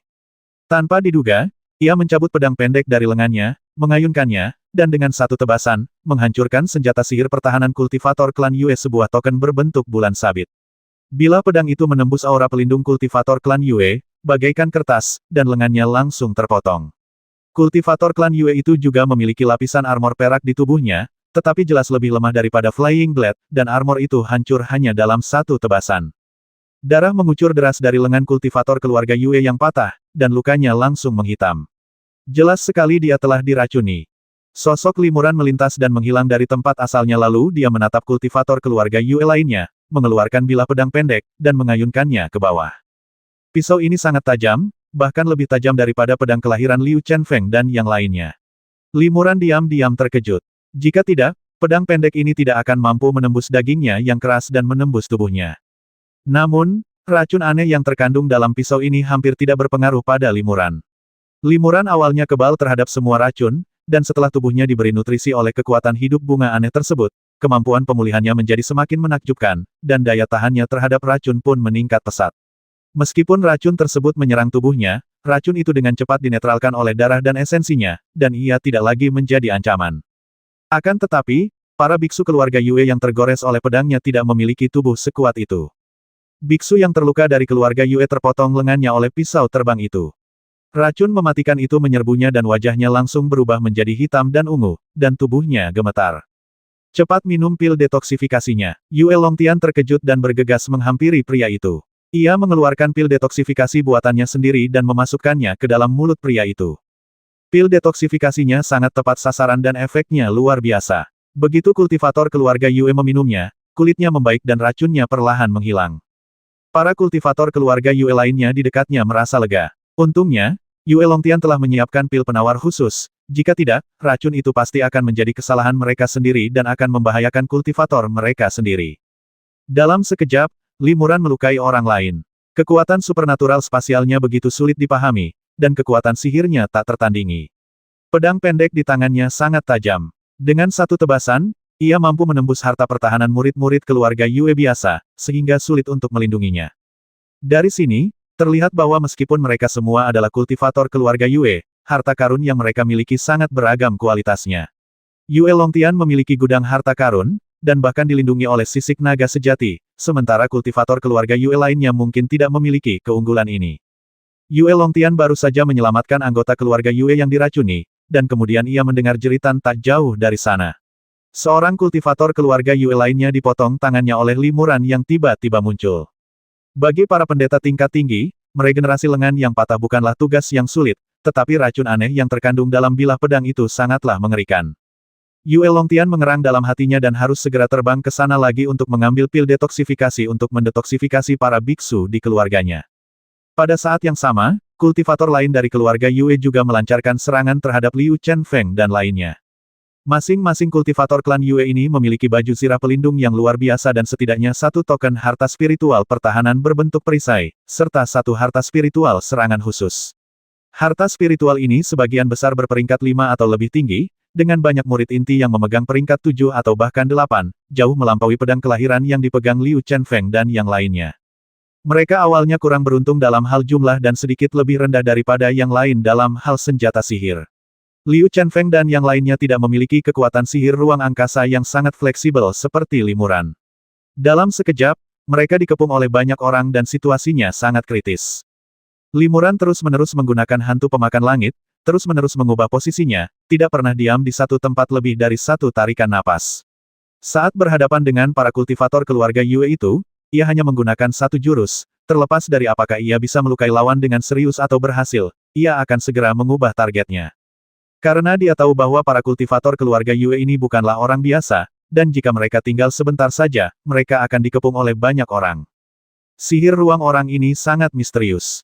Batasan ruang biasa ditembusnya sekaligus. Itu tidak berguna. Cepat lepaskan rantai pembatas ruang besar itu. Setelah Yue Longtian menyelamatkan seorang murid yang keracunan, ia meneriakkan perintah kepada para kultivator keluarga Yue lainnya. Rantai langit terlarang besar. Hati Limuran bergetar. Meskipun ini pertama kalinya ia mendengar nama ini, karena disebut rantai langit terlarang besar, kekuatan pembatas ruangnya pasti sangat kuat, yang mungkin memengaruhi kemampuannya menggunakan mantra pemakan langit. Baik, 7 atau 8 biksu keluarga Yue setuju dan mengeluarkan rantai emas dari lengan mereka. Kita tidak bisa membiarkan mereka berhasil. Limuran terkejut dan langsung muncul di samping salah satu pemuda dari keluarga Yue yang memegang rantai emas. Pemuda itu menggoyangkan rantai di tangannya, dan mereka menari bersama. Seketika, lapisan cahaya keemasan muncul dan menyelimuti sekeliling. Limuran kebetulan berada di cahaya keemasan, dan dalam sekejap dia merasakan bahwa kekosongan di sekitarnya sekeras besi, dan ada kekuatan penyegel yang sangat kuat.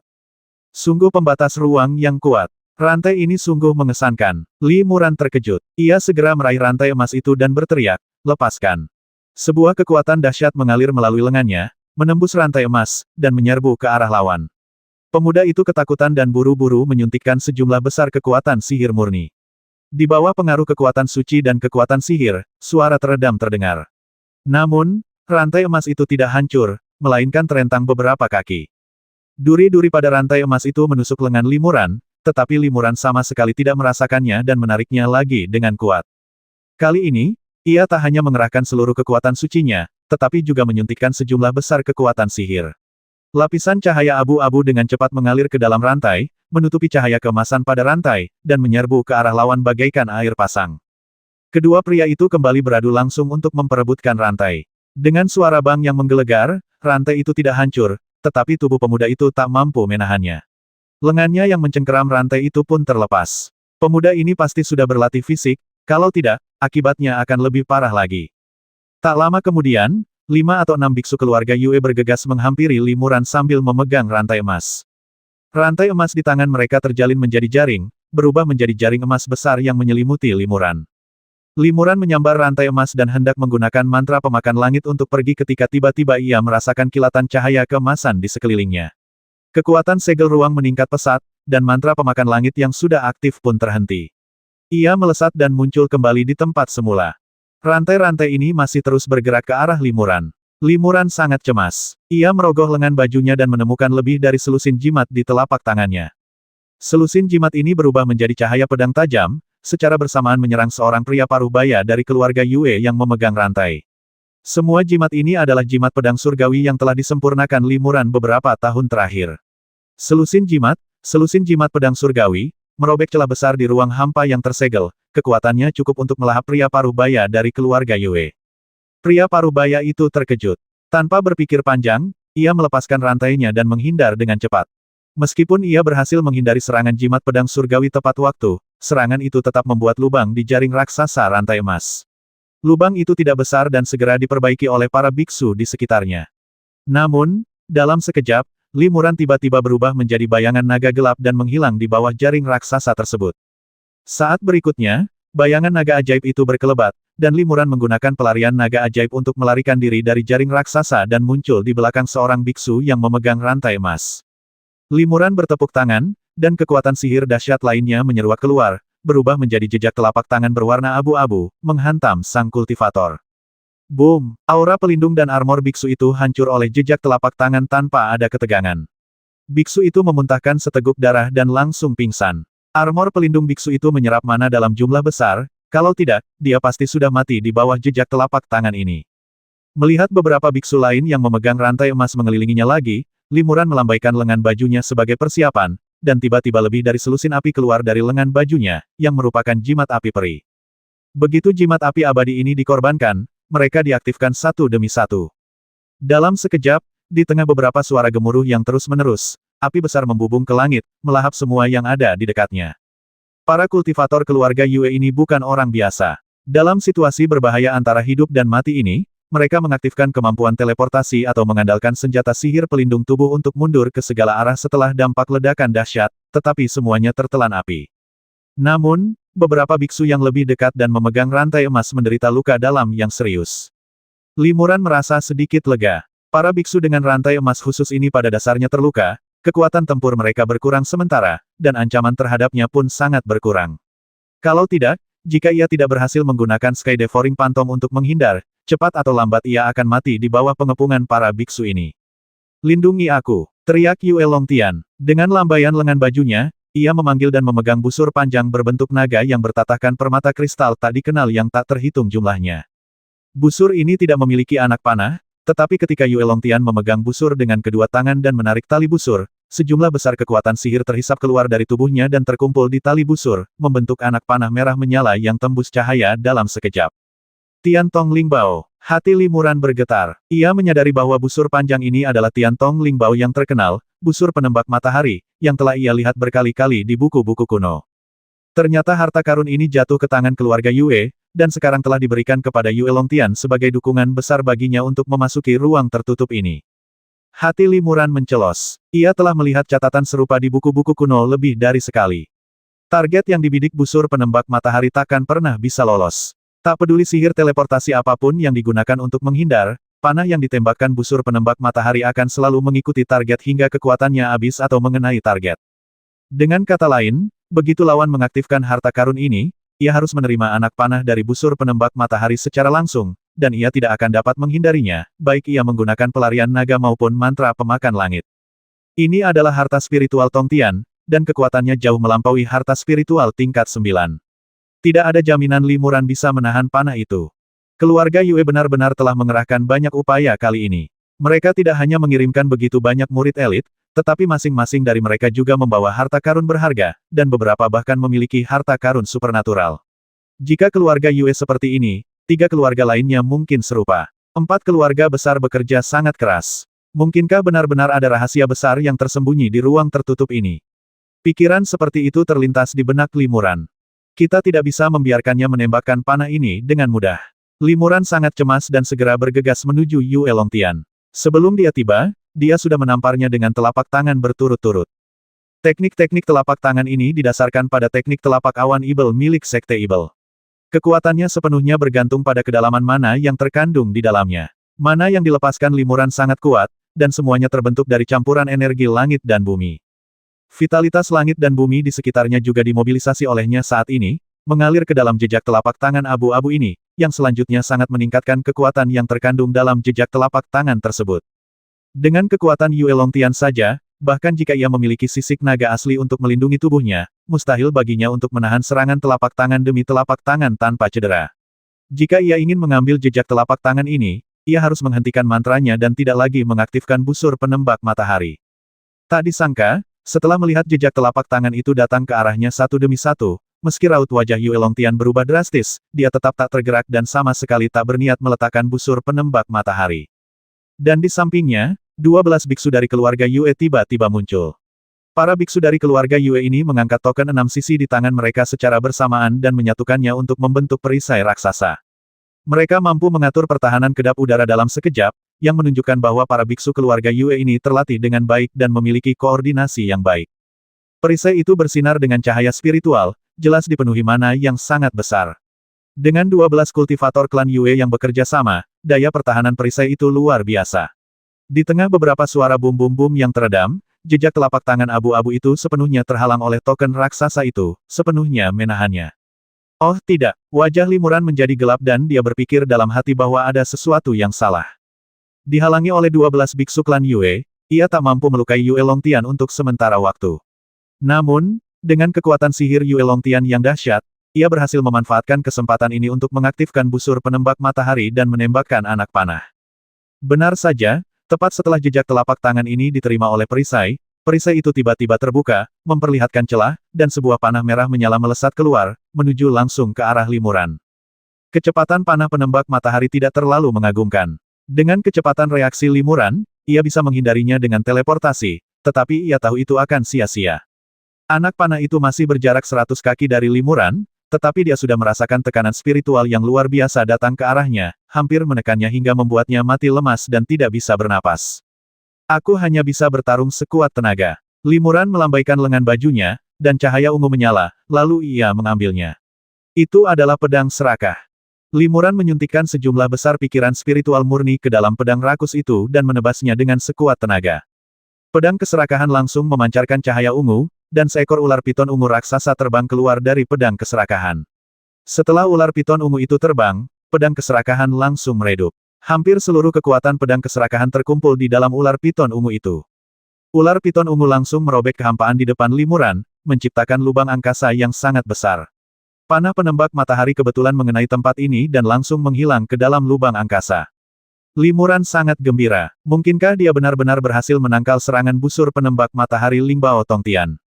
Namun, pada saat berikutnya, dia mendengar suara dentuman keras, dan panah penembak matahari menembus kekosongan dan terus melesat ke arahnya. Sosok Limuran melesat dan berteleportasi hingga lebih dari 100 kaki jauhnya. Panah penembak matahari terus mengejar Limuran. Yang lebih mengejutkan Limuran adalah meskipun panah itu melesat melewati kultivator keluarga Yue lainnya, panah itu tidak melukai siapapun. Seperti yang diharapkan dari harta surgawi, kekuatan spiritualnya terlalu kuat untuk dihindari, pikir Limuran dalam hati. Ia menyadari bahwa setelah panah penembak matahari muncul dari kehampaan, kekuatannya tampak sedikit berkurang. Apakah ia perlu membelah kehampaan berulang kali, menggunakan kekuatan ruang untuk menyerap kekuatan panah penembak matahari, agar akhirnya dapat menetralkannya? Akan tetapi, jika aku melakukan itu, aku takut sebelum kekuatan panah penembak matahari habis, kekuatan spiritualku sendiri akan hampir habis. Pada saat ini, cahaya pedang tiba-tiba jatuh di dekat Limuran dan berubah menjadi hantu, yang merupakan roh pedang. Rekan Daois Li, aku di sini untuk membantumu, kata roh pedang itu melalui transmisi suara, dia memiliki Tong Tian Lingbao. Jangan lupa, wujud asliku juga Tong Tian Lingbao. Hanya saja kultivasiku terlalu rendah, dan kekuatan sihirku tidak cukup, jadi aku tidak bisa mengeluarkan kekuatan terkuat dari wujud asliku. Tapi rekan Daois Li memiliki kekuatan sihir yang kuat dan dapat memobilisasi energi langit dan bumi dari negeri Ibel yang kacau ini. Aku mungkin bisa melawannya. Pikiran Limuran tergerak. Tubuh roh pedang itu adalah pedang Xuan Guang yang telah ditempa ulang. Setelah pedang itu dibuka segelnya oleh lelaki tua Tianjian, pedang itu memang merupakan harta karun magis berkualitas tinggi. Tapi melakukan itu akan sangat merusak vitalitasmu. Kau mungkin akan tertidur di dalam pedang untuk sementara waktu. Limuran sedikit mengernyit. Sudah begini, dan tak ada jalan lain. Lebih baik tidur di dalam pedang daripada mati di sini dan tubuhku direnggut orang lain, kata roh pedang itu dengan tegas. Oke, Limuran tahu sekarang bukan saatnya untuk ragu. Ia setuju dan mengulurkan tangan kepada roh pedang itu. Roh pedang itu melesat dan berubah menjadi lightsaber cemerlang yang jatuh ke telapak tangan Limuran. Ini bukan pertama kalinya Limuran memegang pedang Xuan Guang. Ia telah menggunakannya berkali-kali di alam bawah. Namun, pedang Xuan Guang kali ini telah menjadi spiritual, dan kualitasnya jauh lebih baik daripada sebelumnya. Limuran mengumpulkan sejumlah besar energi sejati dan kekuatan sihir, lalu menuangkannya ke dalam pedang Xuan Guang. Pedang itu langsung bersinar dengan cahaya abu-abu. Benar saja, esensi cahaya abu-abu istimewanya yang menggabungkan energi Ibel sejati dan energi roh sejati dapat mengendalikan harta spiritual dan harta sihir, dan sekarang ia juga dapat mengendalikan harta spiritual Tong Tian yang berkualitas tinggi. Harta karun baru biasanya perlu disempurnakan selama beberapa waktu sebelum dapat digunakan dan mengerahkan kekuatannya yang dahsyat. Namun, pedang Xuan Guang bukanlah hal yang asing bagi Limuran. Bahkan, tubuh pedang itu juga telah menyatu dengan banyak esensi darahnya. Jadi, begitu ia mendapatkan pedang Xuan Guang, ia dapat langsung menggunakannya untuk mengaktifkannya. Pedang Xuan Guang memancarkan cahaya abu-abu, dan cahaya pedang abu-abu sepanjang sekitar 3 meter ditebas. Cahaya pedang ini bagaikan pusaran vitalitas, melahap vitalitas langit dan bumi di sekitarnya dengan liar, dan ukurannya meledak. Saat bertemu dengan panah penembak matahari, cahaya pedang itu sudah mencapai 30 meter panjangnya.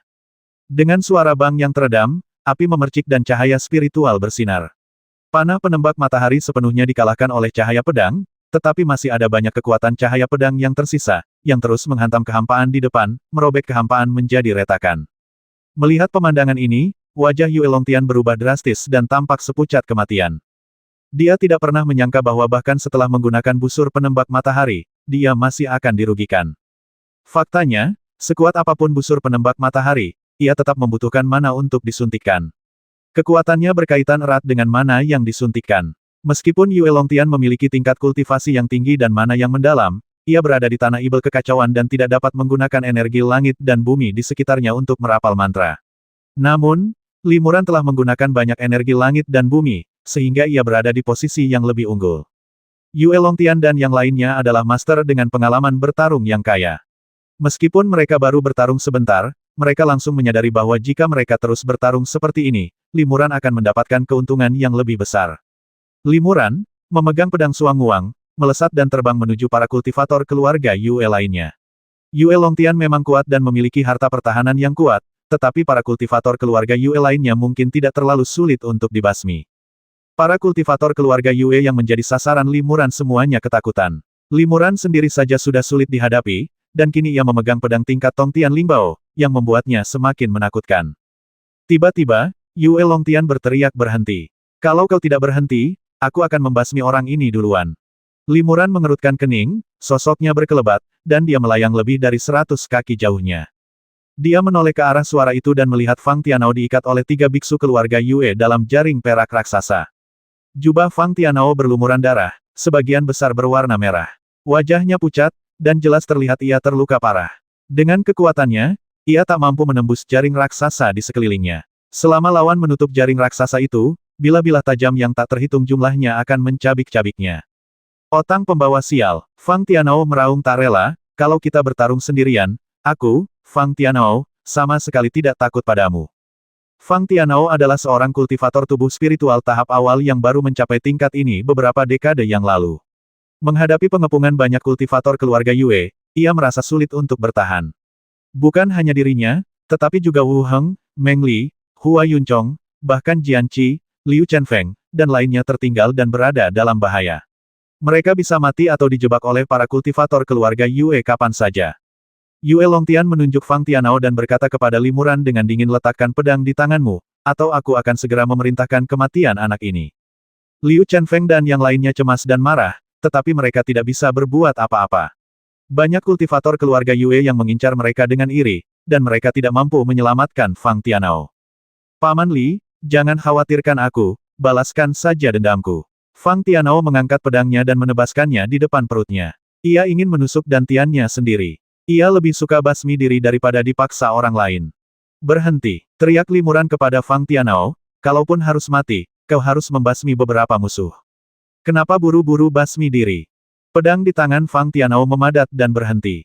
Benar, selama masih ada napas tersisa, kita harus berjuang sekuat tenaga. Fang Tianao entah dari mana mendapatkan kekuatannya, mengayunkan cermin ajaib di tangannya, dan dengan kuat menebas jaring raksasa di sekelilingnya. Sekalipun ia tak bisa membelahnya, ia akan bertahan sampai napas terakhirnya. Limuran menunjuk Fang Tianao dan berkata kepada Yue Longtian, jika kau ingin membasminya, lakukan saja. Kau hanya akan melihat murid-muridmu mati di sini satu persatu. Kata Yue Longtian sambil mencibir. Limuran mengangguk dan berkata, aku sudah menyadarinya. Kita kalah jumlah, jadi akan sulit kabur kalau kita mulai bertarung. Tak heran kalau semua rekanku musnah, apalagi hanya satu. Bahkan jika aku lebih kuat, aku takkan bisa menyelamatkan mereka. Aku sudah siap mental untuk melihat mereka mati satu persatu di depan mataku. Namun, aku menguasai banyak kekuatan sihir spasial. Akan sangat sulit bagimu untuk membasmiku. Selama aku belum mati, aku akan membalaskan dendam mereka. Jika keluarga Yue membasmi salah satu rekanku, aku akan membasmi 10 dari mereka, dan aku tidak akan membiarkan satu pun lolos. Perkataan Limuran diucapkan dengan ringan, seolah-olah dia hanya berbicara tentang sesuatu yang sangat biasa, tetapi nadanya tegas dan tidak diragukan lagi. Kau memeras kami. Wajah Yue Longtian berubah. Ia mengangkat tangannya, dan dengan sekali jentikan, para kultivator keluarga Yue mengencangkan jaring perak mereka, mencincang Fang Tianao hingga menjadi bubur. Entah itu ancaman atau bukan, kau tentu tahu itu di lubuk hatimu. Limuran menjawab dengan tenang, aku selalu menepati janjiku. Aku pernah melakukan hal serupa sebelumnya. Kembali di alam bawah, Limuran memburu 17 penjahat dari 5 sekte ibel utama yang terlibat dalam pembantaian kerajaan Siliang. Sekuat apapun lawannya atau setinggi apapun statusnya, Limuran akan menghabisi mereka tanpa ampun. Ia sungguh tidak membiarkan satu pun dari mereka lolos. Dan kali ini, dia juga punya rencana seperti itu. Sebelumnya, meskipun ia telah melukai beberapa kultivator keluarga Yue dengan parah, ia tidak mengambil nyawa mereka karena ia masih ingin berbaikan dan tidak ingin menciptakan keretakan yang terlalu besar dengan keluarga Yue. Namun, jika Fang Tianao terbasmi, segalanya akan berubah. Ia akan segera mengaktifkan batasan pikiran ilahi yang telah disuntikkan ke dalam tubuh beberapa kultivator keluarga Yue dan membasmi mereka. Atmosfer menjadi sangat berat, seolah-olah ada segel ruang tak kasat mata yang memadatkan energi vital langit dan bumi di dekatnya, sehingga mustahil untuk bernapas. Yue Longtian menatap Limuran dengan saksama, dan tiba-tiba niat membasmi muncul di matanya, dan dia mengangkat tangannya dan hendak jatuh. Tunggu sebentar, kata pria Vietnam itu dengan cemas, Paman 12, tolong jangan impulsif dan dengarkan apa yang dikatakan keponakanmu. Situasinya sekarang sangat jelas. Bahkan jika kita membasmi semua kultivator pedang ini, keluarga Yueku akan kehilangan banyak tenaga kerja dan kekuatannya akan sangat berkurang. Bukan hanya keluarga Yue kita yang masuk ke sini, ada juga 3 keluarga lain yang kekuatan gabungannya setara dengan kita. Jika kekuatan keluarga Yue kita melemah drastis, tidak ada jaminan ketiga keluarga lainnya tidak akan memanfaatkan situasi ini dan bergabung untuk melawan kita, membasmi anggota keluarga Yue kita. Lagi pula, apa yang terjadi di tempat tertutup ini tidak diketahui oleh para kepala keluarga dan tetua di luar. Jika kita semua, keturunan keluarga Yue, binasa di sini, fondasi keluarga Yue yang telah berusia ribuan tahun akan hancur. Saat itu tiba, penerusnya akan hilang, dan kekuatan keluarga Yue akan sangat berkurang. Saya khawatir keluarga Yue akan ditelan oleh 3 keluarga lainnya. Rumornya, ruang tertutup ini menyimpan rahasia besar. Kami diperintahkan oleh Patriark untuk menyelidikinya. Kalau kami bahkan tidak tahu rahasianya, dan kami sudah kehilangan begitu banyak orang, saya khawatir akan sulit menjelaskannya kepada Patriark. Mohon pertimbangkan kembali, Paman. 920.